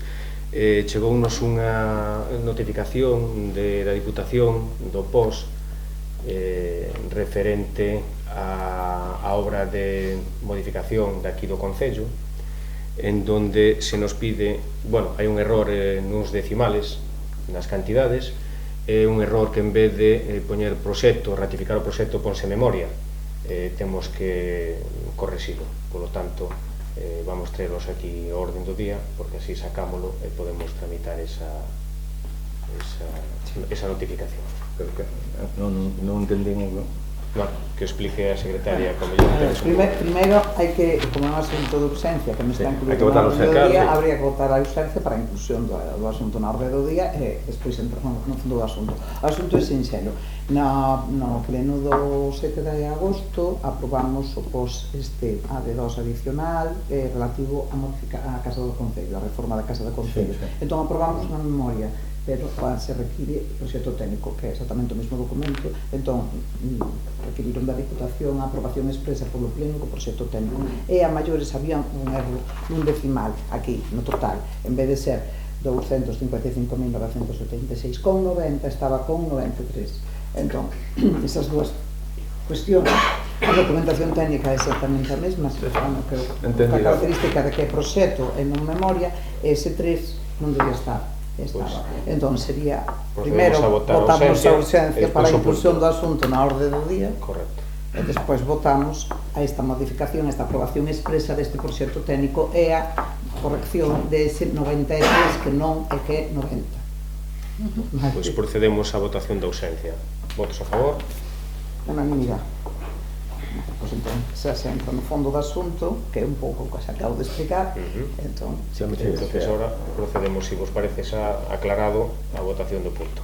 Votos a favor? Aprobación do proxecto. Sí, proxecto e da modificación, a corrección desa cantidade. Seguramente pagaremos o mesmo acordo, porque sabes que a Diputación quere os mesmos documentos. Sería aprobar o proxecto e, en consecuencia, o acordo quedaría como queda. Se son conscientes de que a Diputación por un céntimo, por eso. Te fai facer un pleno, por eso, aproveitando que está digamos, decimos, pois xa levamos o tema por urxencia. Vale, pois procedemos á votación do punto, sí. Votos a favor? Unanimidade. E agora pasamos ao punto número 5, robos e preguntas. Dou a palabra en principio a Mónica. Vale, bueno, vou facer unha exposición de varios puntos e vou proceder a lelos para non me ir e ser breve. Bueno, quería facer un comentario sobre o punto de atención á infancia. Bueno, na actualidade o punto de atención á infancia conta con 20 prazas, temos, como xa se comentou noutros plenos, lista da garda, quedándose en praza tanto nenos e nenas do propio municipio como pequenos e pequenas de localidades veciñas. Entón, bueno, eu ante esta situación fai uns meses solicitei manter un encontro coa Conselleira de Política Social e Xuventude, bueno, para tratar este tema, non? E outros. Non houve resposta, pero o mércores 28 de agosto contacta, bueno, comigo vía telefónica o director xeral de Familia, Jacobo Rey, e 2 días máis tarde, bueno, dime se estou disposta a ter unha reunión con el 2 días máis tarde, e vou a San Caetano e reunime con el acompañada, pois, bueno, estaba el, o seu equipo, e eu acompañada das educadoras sociais. E expoñémoslle a necesidade do aumento de prazas, non no PAI, porque existe, evidentemente, unha demanda real. Tamén manifestamos, bueno, o esforzo económico que supón para o noso Concello o mantemento desta institución que consideramos básica. Os gastos total no PAI no ano 2023 accederon a un total de 101.247,47 euros, dos cales a Xunta sufraga 23.903,69 euros. Entonces, bueno, en conversa con el, se nos oferta acceder a unha subvención que está en curso nese intre destinada a crear prazas en escolas infantis, podendo pasar a ofertar pois, desas 20, 31 ou 40 prazas e convertindo o PAI nunha escola infantil. Dita subvención cubriría os gastos de ampliación física do espazo que temos para albergar esas novas plazas, porque evidentemente no espazo que temos sería insuficiente e teríamos que facer unha ampliación. Nos decidimos cursar dita solicitude porque, bueno, hai demanda e porque tamén dende a Xunta o que se nos dixo é que nos concellos limítrofes sí que non se solicitara por parte de ningún esta subvención, por tanto non iba a haber un aumento de prazas. Somos conscientes tamén de que os custos de mantemento se van ver incrementados significativamente, pero, bueno, temos que facer fronte ás necesidades da poboación e temos que pelexar por buscar financiación pois desde outras institucións. Xa se solicitou unha reunión coa xerencia do Consorcio Galego de Servicios de Igualdade e Benestar e, bueno, vaise seguir insistindo coa Consellería de Política Social e buscaremos outras vías, a ver se Diputación e demás. En principio esperamos que nos concedan esta subvención e farase a ampliación. Tamén comentar que se falou pois con representantes da Asociación de Veciños, porque implicaría salirse un pouco do perímetro marcado e falouse porque ao final é voso o campo, non é noso. Entonces que tamén están en coñecemento. Eso en canto ao punto de atención á infancia. E despois, bueno, eu quería facerlle un rogo ao Partido Popular con respecto a unha situación que se está a vivir neste momento no CPI, non? É unha situación que consideramos grave, de desamparo, porque lle foi eliminada e non renovada a praza de Pedagoxía Terapéutica na etapa da ESO, non? É unha situación que é paradóxica, porque os propios informes de inspección educativa sinalan a necesidade de ter esa praza e de ter ese posto coberto debido á diversidade de características do alumnado existente neste intre no CPI. Entón, eu quero pedirlle públicamente a Andrés, que ten contacto directo con Indalecio Cabana, delegado territorial de Educación, que revirte esta situación. A educación de calidade é un dereito, non debemos esquecernos disto. Nós dende o BNG estamos apoiando todas as iniciativas levadas adiante polo equipo directivo, que neste intre é o que está liderando as pertinentes xestións para que a Consellería de marcha atrás nesta decisión que tomou. Eu tamén solicitei un encontro co xefe territorial, pero, bueno, geralmente non suele contestar. E, por outro lado, tamén manifestar a nosa preocupación, como está pasando de forma xeral na contorna, nas deficiencias que se están a dar reiteradamente no transporte escolar xestionado por Monbus, non? Temos autobuses que aquí están chegando con retraso, outro día houve que paralizar un autobús porque pretendía levar os nenos de dúas rutas nun mesmo bus, un neno que chegou unha hora tarde nun recorrido de 10 minutos porque chegaron aquí tardísimo, despois o neno non se sabe se iba noutro autobús ou non. Entonces, bueno, eu creo que a Consellería gustaríame saber que papel está tomando e creo que temos que todos, independentemente, volvo a insistir, do color político, é unha situación complicada a de Monbus, realmente, non? Entonces aí sí que vos rogo, xa digo, Andrés, no que poidas, pois que, sobre todo, non digo que o de Monbus non sea importante, que é moi importante, pero o de sí que estamos moi preocupados pola praza da Pedagoxía Terapéutica, porque están entrando moito alumnado con necesidades educativas e si necesitan ese apoio. Despois quero falar dunha situación persoal, entón, bueno, vou a proceder a lelo porque senón. A situación política do Concello da Baña, bueno, é coñecida por todos e todas, estamos ante un cogoberno, BNG-PSOE. Fíxose unha distribución de áreas a xestionar por cada un, o que non quere dicir que, polo menos no meu caso, vai a deixar de atender ou acudir á chamada de algún veciño ou veciña que me solicita que o escoite ou a escoite ou que vai haber algunha obra. O meu deber como representante política dos e das veciñas e dos veciños é ir e despois transmitirlo a quen corresponda se non é da miña competencia. Entón, ante os rumores e afirmacións non fiéis á realidade, vou citar explícitamente as diferentes solicitudes persoais que se me plantexaron. A carretera de Lañas, que trae sus cosas, é un tramo que acaba de ser arranxado, está en vías de finalizar esa obra. Unha familia afectada solicita a miña presencia físico ata en 2 ocasións. Acudo a primeira vez, estando ali, pido ao concelleiro de obras que está aquí, que pasa por ali, e lle digo se pode parar un momento o coche ali, o fai, e, bueno, inténtase mediar entre a posición que podía ter o concelleiro e a familia. E volvo con este mesmo concelleiro, con pena que é o concelleiro de obras, está ele aquí para desdicirme ou non, ver esa obra días despois, e tamén me leva a obra xa rematada da aldea de Edreira. Hai nese mesmo encontro comentolle que é necesaria unha mellora nunha pista de Armida, que tamén fun ver por demanda dos veciños afectados, os cales previamente xa falaron co alcalde e que solicitan desatascar un tubo e abrir unha cuneta para que non se inunde parte da vía en inverno, cando chove. Ese mesmo día tamén lle informo da solicitude de veciños e veciñas de Marcelle de que se lembren de facer un arranxo na zona do Obrasal, onde había un compromiso con estes veciños de esparexer zahorra cando non chovese. Días despois volven reclamarme en Lañas e nesta ocasión informo directamente ao alcalde desta situación. Dime que contactará con Pena e que xa me informará. Vou ata ali, está un dos responsables da execución do proxecto e mantemos unha conversa coa familia afectada sen máis problema.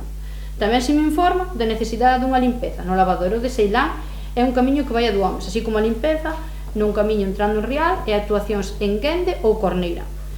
Non teño a potestade de xestionar as obras, pero si é o meu deber acudir cando un veciño ou veciña mo solicita. Defendo encarecidamente a necesidade de dialogar coa xente, así como deixarlles claro que teñen uns dereitos e que poden e deben defendelos.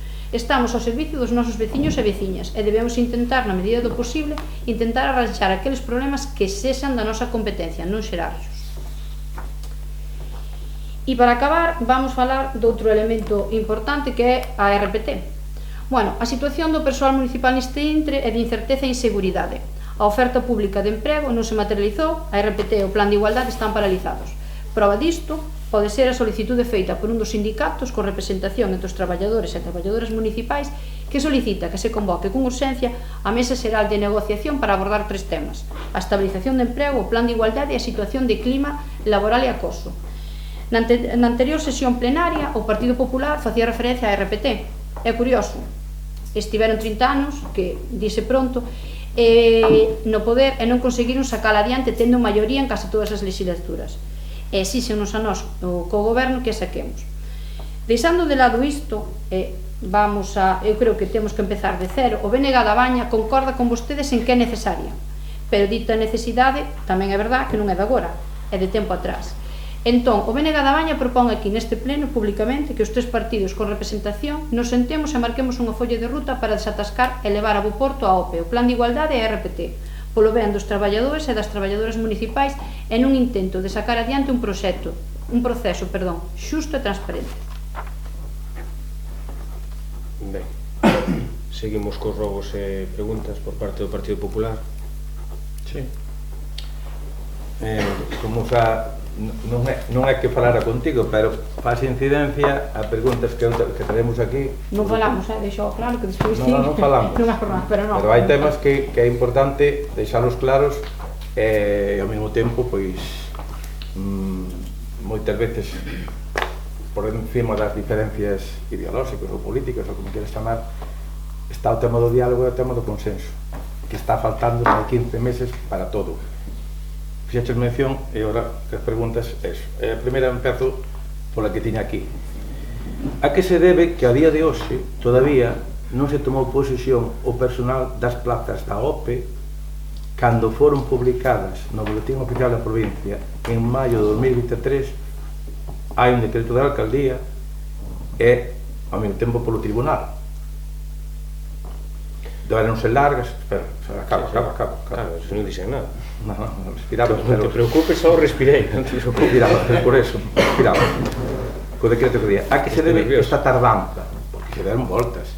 Se presentaron a documentación, presentaron o certificado médico, presentaron toda... Está desde maio do 2023, se mal non me equivoco. E aí está, e nadie do Concello se dirixe ao personal, ao representante de enlaces sindicales para que poñer un día para tomar posesión, porque isto finaliza o 31 de diciembre do 2024. Antes vinculábase ao tema da OPE co tema da RPT. Aporouse a RPT, quedou no queixón e agora está iso. Oye, sacar a OPE, como están sacando todos os concellos, a OPE no plazo registrado, depois se quere facer o convenio, e depois mención do que decía, sentarse, porque a nós, cando fui da RPT, non se nos informou para nada. E cando nós estuvemos, a primeira prioridade que tiñamos era sacar a OPE polo prazo restringido que había. Fíxose todo, todas as facilidades ao personal, pusose incluso a xente que non tiña o gallego para que darlle clases de gallego para que fora toda nas circunstancias legales e poder asumir todo eso. Fíxose todo eso, publicouse, fíxose o decreto da alcaldía e ao final quedou aí. Van cantos meses? Pois 6 máis 12, 18, isto vai, bueno, desde maio de 2023. Bueno, aquí se deba tardar, vale. Coméntoche, o tema da OPE, a fecha tope... Estou falando da OPE, Claro, a fecha tope o 31 de decembro. Antes do 31 de decembro sacaremos a OPE. O criterio que tiño o anterior secretario interventor, era que era necesaria primeiro a RPT e despois facer a estabilización. A fecha tope, como vostede vendía o 31 de decembro, vamos a tratar de seguir os criterios que había. O secretario sustituirse, veu Olga a ocupar a súa plaza que lle corresponde a ela, a súa titularidade, entonces cesou o anterior secretario.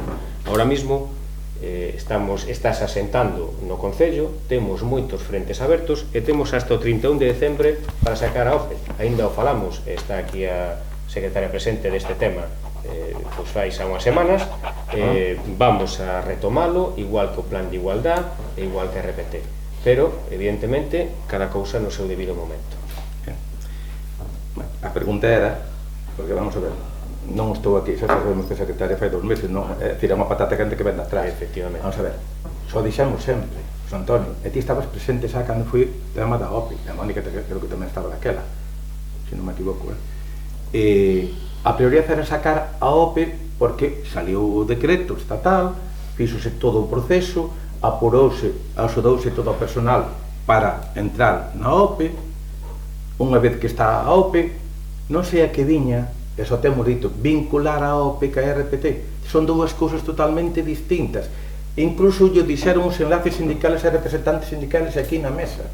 Están recollidas nas actas, non o estou inventando eu, están recollidas nas actas. Non ten nada que ver a OPE ca RPT. A RPT é outro proceso. O mesmo que o convenio colectivo, o que queramos. O que non podemos ser que esta xente está nunha incertidumbre, nadie fala con eles, nadie lle comunica, mira, eu vou dicir moi claro, antes era unha venganza, e non vou entrar aquí porque non está, esa yo dixen a él, está aí. Dicir, o que fixo antes era que non quería, incluso non quería que presentaran a documentación. Con eso digo todo, non querían que presentasen a documentación. Están aí os traballadores que poden decir, incluso dicir, xa vos avisarei, estaose.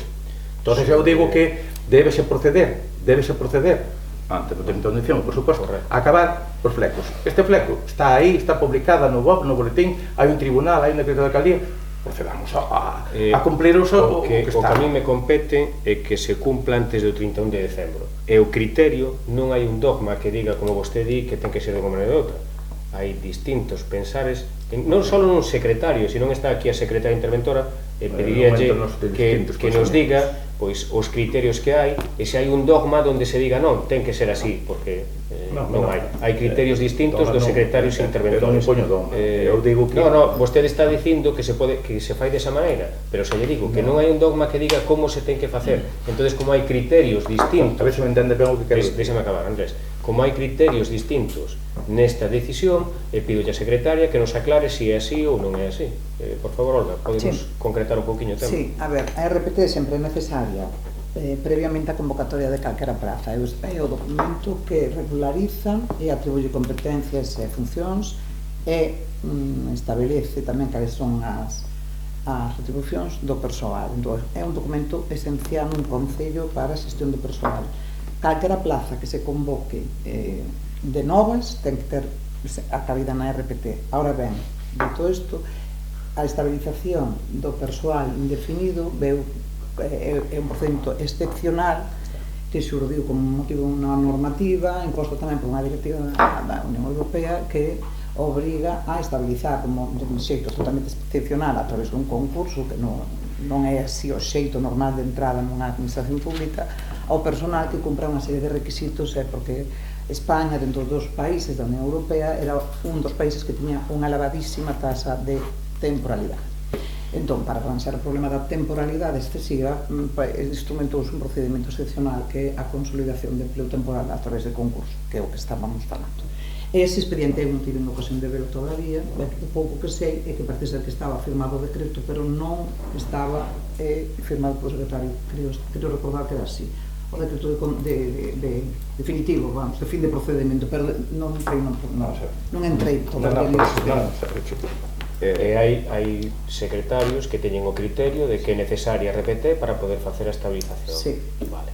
Non hai un criterio polo cal se poda regir un e decir este é o criterio. Claro, non. Estamos nun mundo Entonces, cambiante, un mundo complexo, non que é verdad que hai xente que ten distintos... O anterior secretario todos sabemos cal era o seu criterio e dende logo que eu como alcalde non vou ir en contra do criterio do secretario interventor, porque é a persona que realmente avala todos os procesos que se fan nun concello. Entonces, ahora mismo hai un cambio de secretario interventor, como xa dicen, valorarase a situación a que teñamos, temos tempo hasta o 31 de diciembre, e eu como alcalde sí que vou velar para que o día 31 de diciembre este feito a estabilización para non incumplir. Entonces, farase, en canto teñamos tempo para retomar isto e darlle a salida que xa se ha quedado. Eu me refería, creo que está ben aclarado. A pregunta era moi concreta, era eu non quería impoñer criterio ningún. O criterio foi que fixo o seu proceso con toda a legalidade, con todo o consenso, con todo o diálogo de todas as forzas sindicales e incluso firmada por todos eles, publicouse, houve un tribunal que o avalou, houve un decreto de alcaldía que o avalou e ao mesmo tempo tiña 30 días para informar o secretario. Pero aí quedou e non. E incluso se puso, eu digo, incluso contra o personal que non quería que presentase a documentación, porque había un mes, desde que sale publicado hai un mes.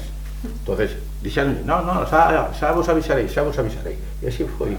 Pero, ao final, despois, avisoulle para que presentaron todo, informe médico, todo o papeleo, todo o trámite burocrático.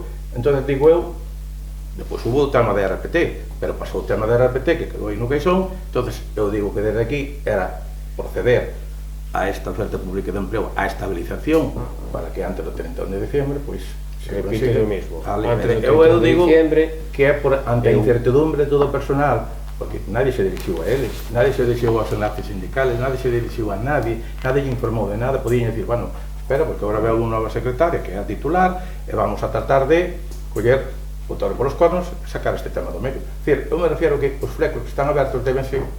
Me alegro de que o camiño de maneira que é un flego aberto de moito tempo, pois tamén que colle o seu camiño, isto que colle o seu camiño e outras cousas que collen o seu camiño. Eu personalmente voume ocupar de que antes do 31 de decembro, pero é a incertidumbre que ten o personal, porque nadie se dirixiu a él. A estabilización. É o que prefería eu. Bueno, ademais, eu penso, polo que estamos comentando, que tampouco estaría mal que fixeras unha reunión a falaras cos traballadores, porque hasta o 31 de diciembre falta moito. É unha persona que está aí no aire, tamén lle gustaría ter unhas palabras, e a comunicación, como decía Mónica, é algo moi importante. Vamos a ver, primeiro temos que mirar a documentación, a secretaria ten que mirar a documentación, ten que mirar o que hai, e despois, unha vez que teña clarificada a situación que hai, falaremos con quen haxa que falar, que non vamos a precipitarnos, non ten sentido. Hai que poñerse no sitio desas personas, non? Estamos de acordo, pero quero decir, a data está aí e por lei tense que facer antes de o 31 de decembro, e vaise facer. Supoño que hai que cumplir a normativa e eu vou ocupar de que se cumpla. Bien, pois ese é un tema preocupante, un tema que está aí candente, é un tema que está creando mal ambiente, ademais. Pois é un tema que sacaremos adiante cando proceda a sacalo. Pero como nadie se dirige a eles, ese era o tema. Bueno, segundo punto, non me olvido que teño aquí apuntado as referencias que fixeches, Mónica. Cando toca aquí, que ven agora xa próxima esa versión. E a segunda pregunta é preguntaste como está o tema da axuda ao transporte tanto para rapaces e rapaces que van aos institutos tanto de Negreira ou de Santo Comba ou que van para a formación profesional. Como se fixo a distribución ou como está o asunto?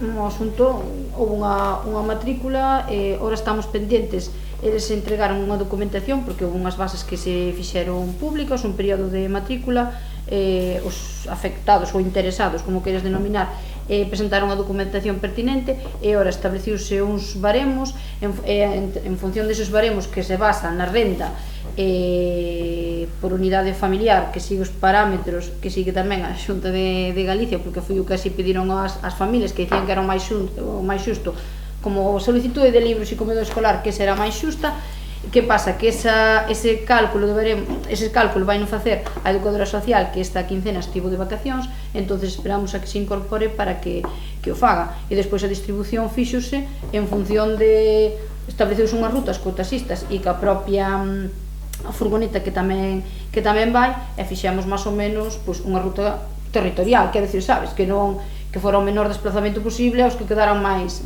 preto, e foi o que se fixo, está funcionando con normalidade. A terceira pregunta viña un pouquiño sobre do rogo que me fixeche para a necesidade de educación especial. A ver, falaches moi ben.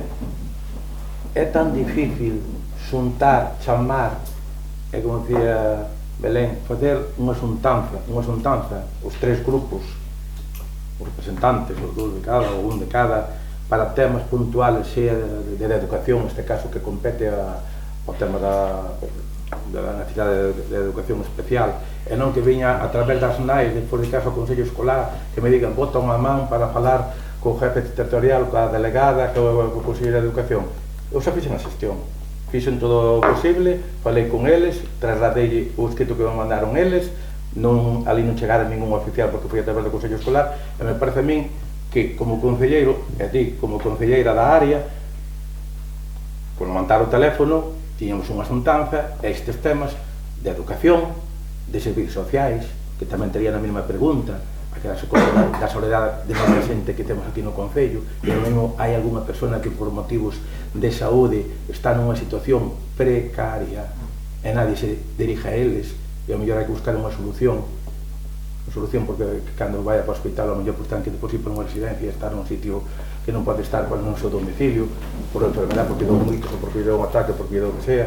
E me parece a mí que este tema son temas que podemos axudar, aquí estamos para axudar a xente, non estamos aquí que as ideoloxías así como un muro infranqueable. E me parece a min que falta diálogo e falta todo isto de consenso, porque parece que estamos aquí todos, un non vive nun lado, outro vive noutro. Eu creo que se chamábalas para isto, pois axudamos a agilizar moito máis o que levarían ao Consello Escolar, e a mellor adiantámonos ao Consello Escolar e non facía falta esa reunión. É o meu pensamento. Eu fixen a xestión, estou encima da xestión e vou poñer todo o empeño en este rogo que te fixeches para levarlo a cabo. Non é porque ti seas do Bloque ou seas do PP ou o noso grupo seas de un lado, aquí pouco faga falta, porque redunda en beneficio dos nosos rapaces e da nosa veciñanza, como dixemos antes.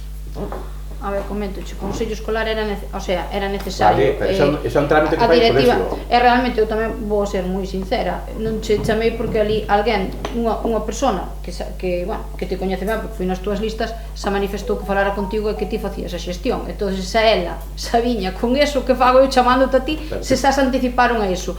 Entón, dixo ali públicamente, non é como dixera a min en privado, dixo públicamente nun Consello Escolar. Entonces, estou totalmente de acordo, pero así como ti pides que nos sentemos, eu tamén che pido que se ti me estás mencionando ahora, que sí que me parece moi delicado, casos de servicios sociais, que podas pensar que hai personas que están desatendidas, porque iso é, porque non temos constancia deso, que ti, e se non queres falalo comigo, o outro día coñeceches a traballadora social, dixo directamente, e nós, evidentemente, imos facer todo o que este na nosa man, porque evidentemente o que non podemos permitir é que ninguén este desamparado. Non, pero non che dixen desatendido, dixen que necesidades perentorias e prioritarias por mesmo, por a situación de saúde e está pasando. Sí. Entón, hai que atendelas, e todos a mellor nunha xuntanza con servicios sociais, contigo, entre os tres grupos, pois sacalos adiante como lle podemos axudar a esa xente. Sí, non ten ningún problema, todo ao contrario. Ese é o tema, que eu non digo que este desatendida, porque a enfermedade, ojalá podemos atender moito máis rápido, pero as circunstancias que levaron a eso están nunha situación. Aquí hubo personas que cando pasaron por un proceso de saúde, despois, en vez de vir para aquí, buscaron unha solución residencial ou de alguén que os atendera, para que non estiveran solos, porque están solos. Sí, hai casos actuais, temos unha solidariedade moi marcada e de feito tamén se falou xa que co director xeral de familia tamén da situación que tiñamos a nosa veciñanza en canto a envellecemento. Me refiero a eso, por eso que unha xuntanza en eses temas adiántase moito máis. Pois claro que se axuda para o que faga falta, o mesmo que se axuda para outro tipo de eventos ou necesidades que levaron consigo aquí. Eu digo moi claro, non me caen os anillos en en todo aquilo que se poda colaborar, pois está, en isto pois é tamén.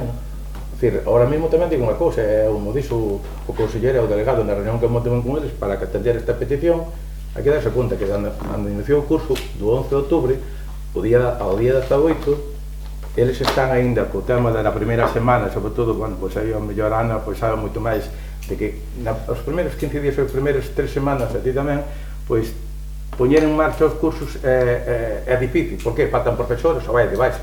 Na primeira semana, 1382 están de baixa. Entonces, iso crea un desasuste. Entonces, todo isto, hasta que o enfoquen e o materializan, foi o que nos dixo, ter paciencia porque non está pasando isto. É dicir, estou comentando algo que me dixeron eles, ante a petición que se fixo aquí de chegada. Bueno, decía aquí, a cuarta pregunta que tiña aquí, o mesmo falo de servicios sociais, do personal, non é de necesidades urgentes de familias que viven solas, senón necesidade de axuda para vir por temas de saúde, xa que é debido a circunstancias moi particulares, e o apoio necesario que se debe prestar ao usuario. Era a cuarta pregunta que xa me contestaste. Bueno, e confirmoche, nós estamos a elaborar un programa piloto para traballar con persoas en soidade. De feito, estamos facendo un estudio desde Educación Social, porque queremos facer un programa para despois buscar a financiación. Si é certo que vai moi lento, porque servicios sociais, como ben sabes, bueno, ao final temos moitos frentes abertos, pero si estamos facendo ese estudo porque temos unha gran cantidade de persoas maiores, por encima de 70 anos que viven soas, e é o que distí, poden estar máis menos ben, pero un día levan un golpe e tal, e, bueno, encontramos aí con un panorama bastante complexo, e si que iniciouse ese proceso. De feito, temos unha persoa, unha educadora social que está aquí de prácticas, que é unha das persoas que está un pouco facendo a parte técnica dese estudo, xunto comigo e a outra educadora social. Pero, bueno, estes 15 días houve un certo parálisis porque a educadora social está de vacacións, entón ela tuvo que asumir certas funcións, e aparte, bueno, tamén temos o inicio do cole, temos unha serie de actividades que xestionamos aí. Pero, bueno, sí, que sepas que se está facendo un estudio piloto, é un programa piloto para traballar ca xente maior que está sola. Ben, ao respecto do que dís, aquí había xa iniciado era un censo bastante actualizado naquele momento. Estou falando no ano final de 2022, 23, ao principio de 2023, un censo das xente, personas que estaban solas, e necesidades perentorias ou necesidades particulares que teña cada un. Debe estar aí, se non hai que falar ca titular da plaza para que diga onde está, porque estaba feito. Incluso estaba a educadora familiar tamén presente, estaba a corrente. Vale. Tendes xa un número máis ou menos das persoas que poden estar nesa situación? Cantas eran? Si que xo sabía, pero é que xa confundo cifras. Pero, mira, temos un 400% de tasa de envellecemento, que é unha brutalidade. Maiores de 65 anos creo que sobrepasan os 1500, e despois só as 600, creo. Non che quero dar unha cifra errónea, pero sí que o estamos estudando, e é unha brutalidade. O que pasa é que aí temos que diferenciar as que están soas sempre, porque non ten cobertura familiar, daquelas que están soas a maior parte do tempo, pero, por exemplo, os fillos, os familiares veñen un fin de semana, que realmente tamén necesitan unha atención, porque están soas continuamente, ou incluso aquelas que están soas durante o día, pero que ven os fillos ou familia a dormir á casa. Entón, son casuísticas distintas que queremos diferenciar, porque necesitan recursos, pero non todos iguales, sabes? Entón, bueno, é que é xa arduo o tema de meternos xa en censo, analizar esas casuísticas, non? E despois a idea é facelo caso por caso, que iso vai nos levar moitísimo tempo, porque implicará entrevistas cas familias e tal. Entón, bueno, é un estudio que vai levar o seu tempo, pero de facelo ben. E despois, porque necesitamos, vamos ir a petar a todas as portas porque necesitamos financiación. E de aí tamén a miña insistencia que a Consellería de Política Social. É o que lle dixen a este chico, a Jacobo Rey. Eu veño aquí polo pai neste caso, pero nós temos un gran problema de envellecemento. É verdad que nos estamos vendo que hai outros concellos que están recibindo unha financiación moi importante da Xunta. Leamos o caso de Lousame, que ten un programa brutal, financiado casi íntegramente pola Xunta. E o seu nivel de envellecemento é alto, pero non é tan alto como o noso. Entonces, si hai para outros concellos, pois que tamén as apagaña. Entonces, sí, habrá que ir pedir.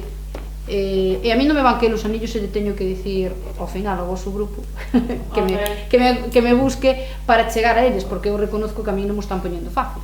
Entón, bueno, ao final nós temos que primar pola nosa xente. E é verdad que o noso problema de envellecemento é un dos problemas máis acuciantes que temos aquí. E temos poboación moi maior. O sea, o problema que vai a peor. Claro, que nunca vai a mellorar. Claro. Pero que é unha etapa da vida moi delicada e hai que axudar todo o que se poda, porque bastante dura é. Claro, que tá de conta que nós, por exemplo, no SAF non estamos lonxe de reducir horas, todo o contrario. E despois xa non é que aumentes horas. Os grados 1 cada vez son menos. Estamos pasando cada vez máis a grado 2. E despois temos moita xente que ten un grado 1 que fai unha revisión e pasa directamente a 3, imagínate, en cuestión dun ano, 2 anos, que é o que lle leva que lle reevalúen, pasa a grado 3. Entonces, eso son moitísimas horas, ese é que, digamos que realmente o teu declive, por dicirlo así, que é unha palabra que non é bonita, pero é así, que foi moi marcado moi rápido, eso está pasando, e non é só unha realidade da Baña, está sendo unha realidade de todo o que nos rodea. Sí. Se houbera cuidados igual non iba tan rápido. Claro, sí, prevención. No, pero pasar do grado 1 ao grado 3, ao mellor souber outro tipo de atención e todo eso, ao mellor non é... Unha prevención, tal, sí. Bueno, na pregunta número 5 que teña aquí, decía que é moi importante, máis que nada é unha pregunta rogo, máis que nada para mellorar a situación da publicación. Moi importante que a través dos canales das redes sociales se publiquen todas as axudas que xa ven publicadas, así como o xeto, a finalidade e os criterios que se deben cumplir desglosando os puntos principais. E a ver se aí me quero explicar un pouquinho. En xaneiro saliu o tema das axudas que a Xunta saca, por exemplo, como agora sacou a Diputación, para as asociacións veciñais, para as culturales, para a asociación de mulleres, para as comunidades de usuarios de aguas, pero non solamente decir, saliu publicada, en aquel entonces non se publicou, pero independente de que se publique, catro criterios fundamentales que deben ter en conta, porque hai algunha xente ou algún colectivo como yo non o cumple, entonces é para que sepan xa se acudir ou non acudir. Eu prefiero agora, por exemplo, quando está aberto o plazo, por exemplo, de habitación, desde o día 9 hasta o día 30, pois tamén explicarlle que deben cumplir as asociacións veciñales ou as asociacións culturales ou as comunidades de usuarios que estén legalmente constituídas, porque a xente pensa que non, eu teño unha tarea de agua, pode ir a ela. Non, antes sí que podían ir, pero agora non che deixan ir se non está legalmente constituída. Porque hai que darse conta que todo ese traballo que fan moitas veces e piden, as administracións axudan, máis ou menos, pero axudan. Eu poño o exemplo de que nas axudas que sacou a Xunta, todas as que pediron do Concello da Baña, todas, da ideología que fora, foron atendidas e foron axudadas. O importe total, 83.745,20. Todos os que pediron. E aquí, hai presentes no público, e hai presentes aquí dos concelleiros que saben que viñeron e están aí para beneficio da nosa veciñanza, por tanto sea na labor de reformas ou obras que se fixeron ou ao mesmo tempo nas labores de mantenimiento. Por tanto, digo eu que moitas veces a través dos canales non solamente, ou incluso tamén, porque a veces, bueno, agora cada vez vaise atendendo moito máis o que as redes sociales, pero senón tamén desde o Concello, pois con unha circular enviándolle aos presidentes, que é certo que moitas funcionan, moitas seccións funcionan, outras non funcionan tamén, pois para que o sepan de que está aberta pois a daráselle unha volta, pero de todos modos estáselle mandando, hai un grupo de difusión de WhatsApp, están os presidentes das asociacións de veciños, entón estáse mandando as convocatorias, todos e todo. Pero me refiero, por exemplo, que hai. Está ben eso, sí, tamén temos que decir que a ADL que está no Concello, que se presta e se brinda para calquera asociación de veciños, calquer persona para tramitar, para mirar, e así o está facendo con moitas asociacións, me consta que nese aspecto que se está funcionando medianamente ben. Non quita que se poda anunciar algo máis, pero... Esos criterios que, por exemplo, o tema da comunidade, a xente pensa que, porque estou en posesión dunha traída de agua, que teño dereito. Bueno, pero despois veñen aquí, cando a ADL lle especifica, mira, se non tes... Me refiero aí a onde vou eu, que en eses 4 ou 5 criterios, porque a mellor piden un informe técnico dunha memoria que ten que facer firmada por un técnico, non ten que ir a un técnico externo, senón a mellor a través do técnico municipal, e aí é onde realmente, o mesmo agora que saliron do pé de autónomos, salen os criterios, pero son moi definidos, entón é para que a xente sepa a que se deba teñer. Entón, xa digo, as administracións, sea do tipo que sea, tratan de axudar. É importante pedir, claro, se non piden non se dá, porque todos os colectivos sempre van ter dunha maneira ou outra a axuda correspondente. Unhas máis, outros menos, porque tamén valoran o tema do aspecto de petición que fan.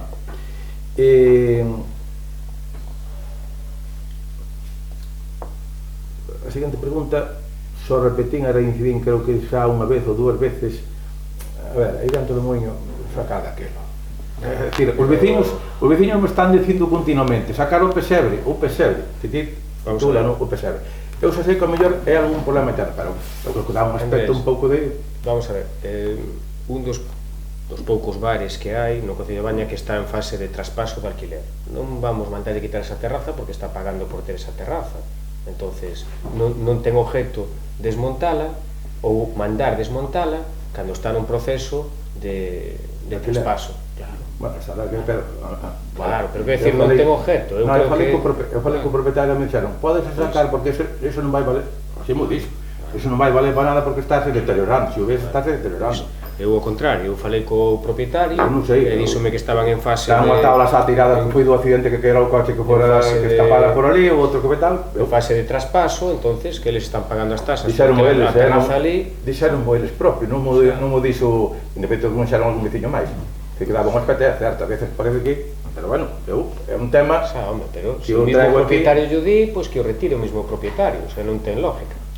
Non sei se están aí cun tema de velocidade ou non, pero é un tema que debían... A ver, é un tema como todo. O propietario do establecimiento é o que me di a min, que están en fase de traspaso e que non a quita porque están pagando as tasas correspondientes. Entonces, ten lógica. Eso pagaba o que tiña o bar, pero se non lo paga o que tiña o bar... Pero a día de hoxe está pagado. Entendes, é o que digo, pero bueno, se vos parece que eso está así ben, pues, a mí me parece que o aspecto non é de decoro, pero... Bueno, antes tamén mencionaba na relación que facía obras na estrada de Villar a Torre a Lañas. Todavía xa sabemos que están sin rematar, pero estáse a comprobar, e hoxe está aí para poderse ver, está todo inundado, a comprobar que ao chover hai unhas deficiencias que se deben correxir.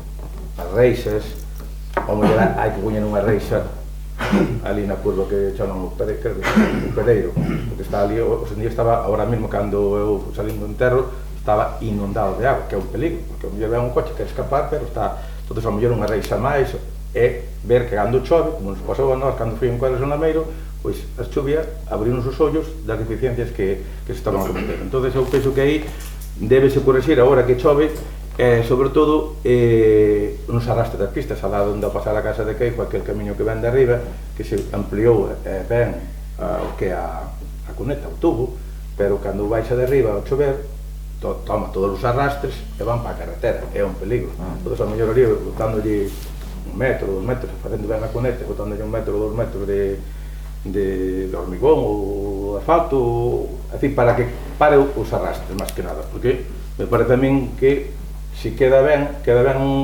ahora mesmo é cando ven as chuvas, é no momento que ainda está en fase sin terminar, en fase sin rematar, pois correxir eses defectos. Ou se vese ben os defectos, ali había moita chuvia agora. O que pasou ali foi que o propietario da finca, entre comillas... Non entro o propietario, eu entro... Non, pero te cométoche. Fixeron unha presa desde a esquina dos Panteóns o sábado a mañá, o sábado á tarde veu esa riada e toda a terra movida foi por desagües. Atascou a tajea e os desagües novos. Eu entro no que vexo. De feito, a mesma empresa procediu a limpiar o que pudo, pero claro, a terra movida da presa, o sábado a mediodía, se recordades, choviu moitísimo, a terra movida toda que fixo, foi toda para a cuneta. Agora está a cuneta atacada. A cuneta e a tajera. Sí, bueno, pero eu digo que no proxecto están as reixas. Sí, leva, ali ten unha reixa grande, se a bicha está unha reixa grande. Pero a reixa grande, ao mellor, hai que facela máis acabar que non, pero foi a terra da presa. Arrastrou a terra toda movida, metiona toda na cuneta. Aí están os directores de obra e todo iso de correxir, porque a chuvia, é dicir, ao mellor botando agua non... Sí, mas é un punto delicado. É un punto delicado. Ben. A ver, donde o cruceiro del año botou ali un trociño de formigón, que botase no público. Vais a facer algunha actuación ali ao lado do cruceiro? Non. Digo por qué? Digo porque me parece a min que se debemos cuidar o noso patrimonio. Ali hai o cruceiro, hai un terreniño que fai así unha especie de triángulo, non? Botaches un trozo de hormigón e deixas a outra parte. Non sei se o hormigón está ben botado sin permiso de patrimonio diante do cruceiro ou se non aquilo era mellor coller, adecualo e arranxalo con pedra ou con algo para que quede todo igual. Solicitouse información a patrimonio. Eso é unha obra personal da propietaria da casa. Non se pode permitir eso, porque non ten permiso de patrimonio. Eso non, entón non me digas nada. Non digas nada. Espera, consellouse a dirección de obra e dixo que eso estaba considerado como mellora na vía pública e que se podía facer. Foi o que dixo a dirección de obra, estou ben. Vamos a ver, Jesús. Se está no entorno dun cruceiro, patrimonio vai que decir que ten que ir todo dunha maneira que eles que indican. Se vai de pedra, se vai de pedra bugardada, se vai en pedra de taco, como queira chamar. Chamas a Pablo, el estudio técnico. Non, eu non é chamar, é que decir que... Se comenta, eu preguntei e díxome Pablo, non hai problema ningún, pódese facer neste sentido. É que o do cruceiro me parece a min, que se aquilo botaches así, pois debía ir todo... Para que, me parece a min... No cruceiro non van permitir botar hormigón. Non te deixa un hormigón. Por eso o estudio técnico marcou hasta onde se podría. Pero todo eso creo que aquilo, para quedar ben, eu... Pero é outra actuación, Andrés, non corresponde... Vale, pero é outra actuación que se pode facer a posteriori, pero para que quede aquilo adecuado. O hormigón si se pode botar, pero ten que ser hormigón desactivado. Porque se vos fixades nos cruceiros, o veñen teñen un entorno con uns pivotes e con unhas cadenas, ou ten un entorno de empedrado. Bueno, quero dicir que non vai esa actuación, que dis, terá que ser unha actuación a maiores. Pero igual que na zona onde estaba o palco tamén se vai facer algo ali, pero claro, iso é fora da hora. Bueno, fora da hora... Eu non sei se vai fora da hora da obra ou da hora. Cando xo cantas no cruceiro, cando o alcalde me dixe que ten cartos, pois a condicionarás o que é o cruceiro e máis o que é onde estaba o palco. Bueno, tamén agora fago unha pregunta, é unha pregunta moi directa. Mira, os números de construcción, como se fan? Traballando a empresa nos números de construcción particulares ou hai algún convenio de cesión ao viario público ou hai permiso de patrimonio? Pregunto. Que morros? Refiereste ao muro de meu irmán, non? Sí, non, pregunto. Non, a mí non me tens que enseñar nada, digo eu. Factura, e non a empresa como fixo vostedes outras obras. Eu non digo, eu digo, estou preguntando, ti dime a min se hai permiso de patrimonio, porque aquilo se sabe que está afectado. Bueno, se vai... Sí, está afectado, está permiso de patrimonio, está solicitado. Eu pregunto, non me importa a min, nin hai se hai cesión ao viario, nin que paga o muro a particular, só sei, pode facer quen queira. A miña pregunta e vai no sentido de que aquilo que está afectado por patrimonio, antes de que empezaran a facer eso, non tiña solicitado nada a patrimonio. Iso digo xo eu, e ti sábelo. Depois, a posteriori, veu ao Concello para iniciar, para adecuar ou regularizar a situación. Eso é o que hai. Eu digo, se hai algún convenio de cesión, me parece ben, porque ali a pregunta é onde vai aí. Non, a mí non me preocupa iso, que digas que a factura, nin todo eso. Porque aquilo, se non hai unha cesión ao viario público, cando vai un de arriba, te sabes que ali non vai a 50 por hora. Alguna moña vai contra o muro. É a pregunta que fago, se vai quedar igual ou vai quedar un poquinho máis elevado. No, a idea que lle poña... Esa é a pregunta concreta, independente depois de que se ten ou non ten, porque a min eso é algo que ti sabes. No permiso son 2 bloques para que a terra non lle veña para... Claro, porque senón, cando vai arriman os coches, arriman ali, se vai un por ali camiñando, igual era por diante. Se vai a mesma... Non, vai leva 2... Como no outro lado houve unha cesión ao viario público, en a Mercedes. Entonces, colles, levantouse, entonces vai, salvaguarda, se o coche brinca por cima da acera, eso xa é outra cosa. Pero que ali, se queda igual, é un peligro. É a pregunta en concreto que quero eu. Se hai a cesión, e se non, pois hai que ter cuidado de levantar un pouco, porque senón, como nos asco, vai así a inclinación. Pregunta número 10. Cando se vai a recollida polas casas para o punto limpio, esa é unha pregunta que tamén fago porque outro día dixeronme, a que se debe iso da limitación a 4 votos? Se é que hai. Vamos a ver. Se é que hai, non sei. Eso estáse, cando chama a xente, estáse facendo unha limitación a 4 seres. O servicio de recollida é de voluminosos. Estábamos encontrando que a xente limpiaba o desván, baixábanos un camión de botas, de roupa, entonces, cando se está chamando, estáse clarificando que é un servicio de recollida de seres de voluminosos estamos poñendo un límite de 4 voluminosos, porque senón, evidentemente que a brigada municipal con 4 personas está votando unha semana para recoller os voluminosos, entón estamos reorganizando eso. Bueno, pero para iso hai que probar un ordenado entonces, porque senón o que non lle pode ser ti prohibir se é o 4, porque 4, aquí echamos ti 4 voluminosos, a unha bicicleta, a un televisor, a 4 sillas, xa van 4. Correcto. No, si, eso non correcto. Vale, pero van 4, non? Pero se ten máis, e lle deixa ali 2 ou 3, pero vamos a ver, produce... nos xa avisamos, cando chaman aquí, que a xente apúntase, decimoslle, a recollida vais a recoller 4 voluminosos. Por mes seguinte, se vostede ten máis, saca os seguintes.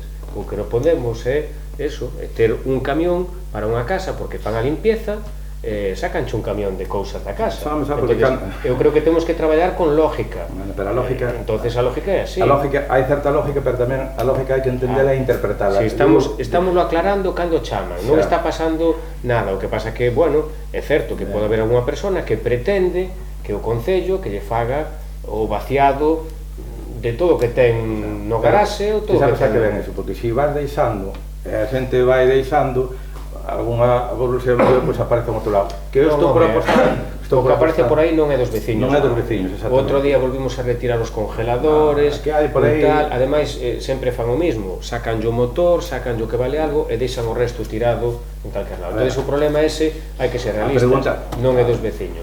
Si é certo, contestando a súa pregunta, que se está dando instruccións cando chaman por teléfono de que non podemos dedicar un camión a cada casa. Tengo unha pregunta, agora teño 10 produtos voluminosos, como decir, non? Sí. Mando 4 para o ayuntamiento. Sí. Eu podo levar os outros ao punto limpio? Sí, usted pode levar o punto sin límite de nada. O que pasa é que o servicio do Concello de levar un camión e ircho buscar a casa.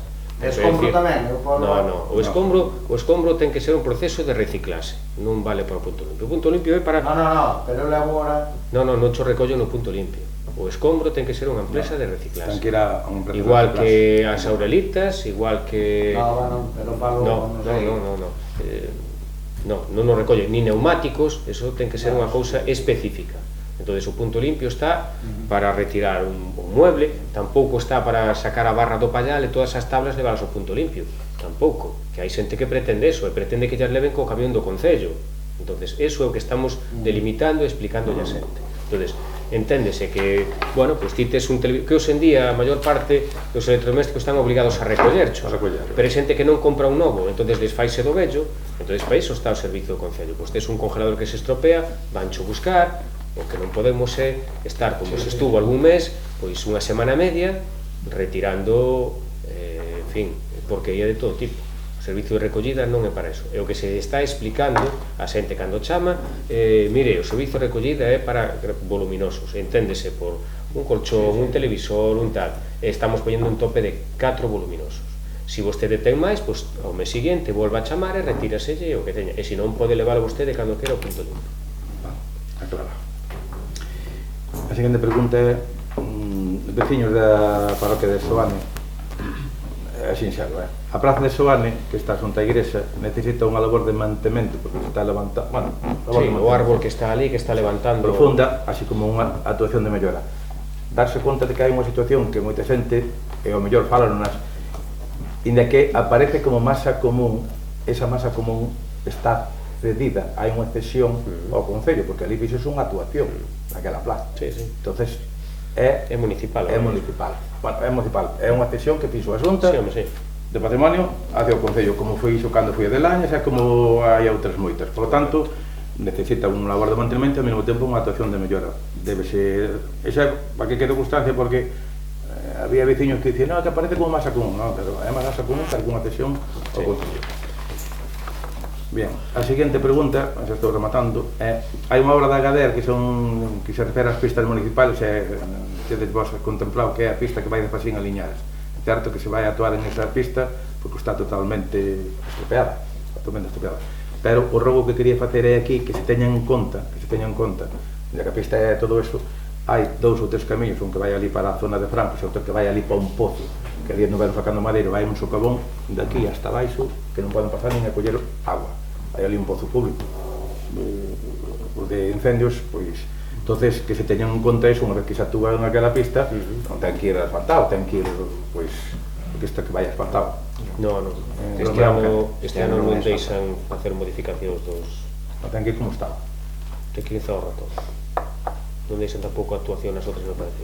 Esa vai ir en Zaorra. Ten que ir para fincas rurais, para fincas labradío, ten que ir ca mesma... Porque cada ano modifican a veces, pero este ano non. Porque antes deixaban ir según a superficie que Hai estuvera. 2 anos permitiron incluso cambiar botes riegos e cambiar. Este ano a capa de rodadura ten que ser a mesma. É dicir, que ben asfaltado. No, ali é Zaorra. A pista é a que está por abaixo, non é a que vai por Liñares. A pista é a que vai por abaixo, que vai por Gronso, Va. de Gronso a Suevos. Eu pensei que a que te referías a que vai de Fensín a Liñares, eu refería máis No, asfaltado. porque esa non a deixan, porque esa vai, esa Porque está asfaltada e non deixan. se metixe un magader, precisamente. Cando unha actuación. O mesmo que se metiu tamén a que vai de ali de Fasín. Sí, pero desta volta non permiten máis que... que... A Salvador para arriba, cando se metiu. Desta volta non permiten máis que Digo, Zaorra. ter en conta, eu pensei que era outra de arriba, ter en conta esa situación, porque ali, sobre todo porque ali é un tramo pequeno, pero non temo que hai... Eu, o número 13, que me refería aquí pistas, o do mantenimento, áreas recreativas, as zonas comuns, salgo un pouquiño no que dicía antes tamén, contestando a pregunta que dicía Mónica. A mí requerir unha presencia para o tema de obras. Eu non fun a ninguna presencia de tema de obras. Eu sempre dicen que está o Concello e está a Dirección de Obra para resolver eses problemas con consenso, con diálogo, porque a veces a xente, bueno, pues entonces é unha cousa que non é posible, ou que é posible, ou que está fora de normativa. Por tanto, non actuamos nós en ese sentido, está quen ten que estar. En tema de obras está a Dirección de Obra, que é que mellor sabe, porque se nos metemos nós estropeamos toda a coyuntura, por tanto, desde aquí rogaría que sea a Dirección de Obra, que non den, como din os brasileiros, que non den aula, os que non debemos dar, é que, por lo tanto, a Dirección de Obra que entende. Hai consultas que se poden facer, hai queixas que se poden facer ao Concello, pero ao mesmo tempo, o mesmo pasou, como comentei eu fai no anterior pleno, é unha adreira vin ali que, antes de botar o aglomerado, que se debía destrozar. Eso pasa que o decoro debía ser así, pero non, botou un aglomerado, está toda a serva así por encima, pois se limpiara, se foi así. Foi o trator municipal de brozar antes de empezar a obra. Pregúntalle ao tractorista, que ademais Eu, cando botaban ali, non estaba así. Non quero entrar en discusión do que o... Porque é tontería, ahora xa está, punto. Ahora a erva medra, tamén. Incluso se podou ali un carballo que facía esquina antes de empezar a obra.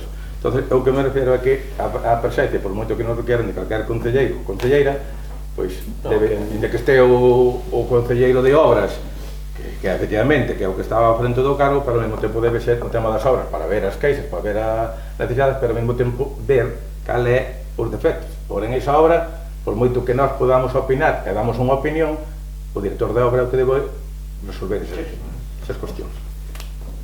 Quería comentar, porque non me saltaches ao seguinte punto e iba a decir tal, no da praza de Seoane, que eu estaba na reunión na que se solicitou eso, e eu comuniquei ao alcalde que están levantadas as raíces dos árboles da praza, levantan parte da pedra que se colocou, claro, pero había unha discusión dentro da propia asociación de se cortaban árboles ou se intentaba facer como un círculo de arredor, entón ainda estábamos pendentes de ver como se trataba eso, porque a mí, por exemplo, parecíame que o corte de árboles era algo moi radical, o sea, son árboles que levan ali 30 ou 40 anos e se pode delimitar, entón o alcalde coñece, estamos en eso, simplemente quería comentar.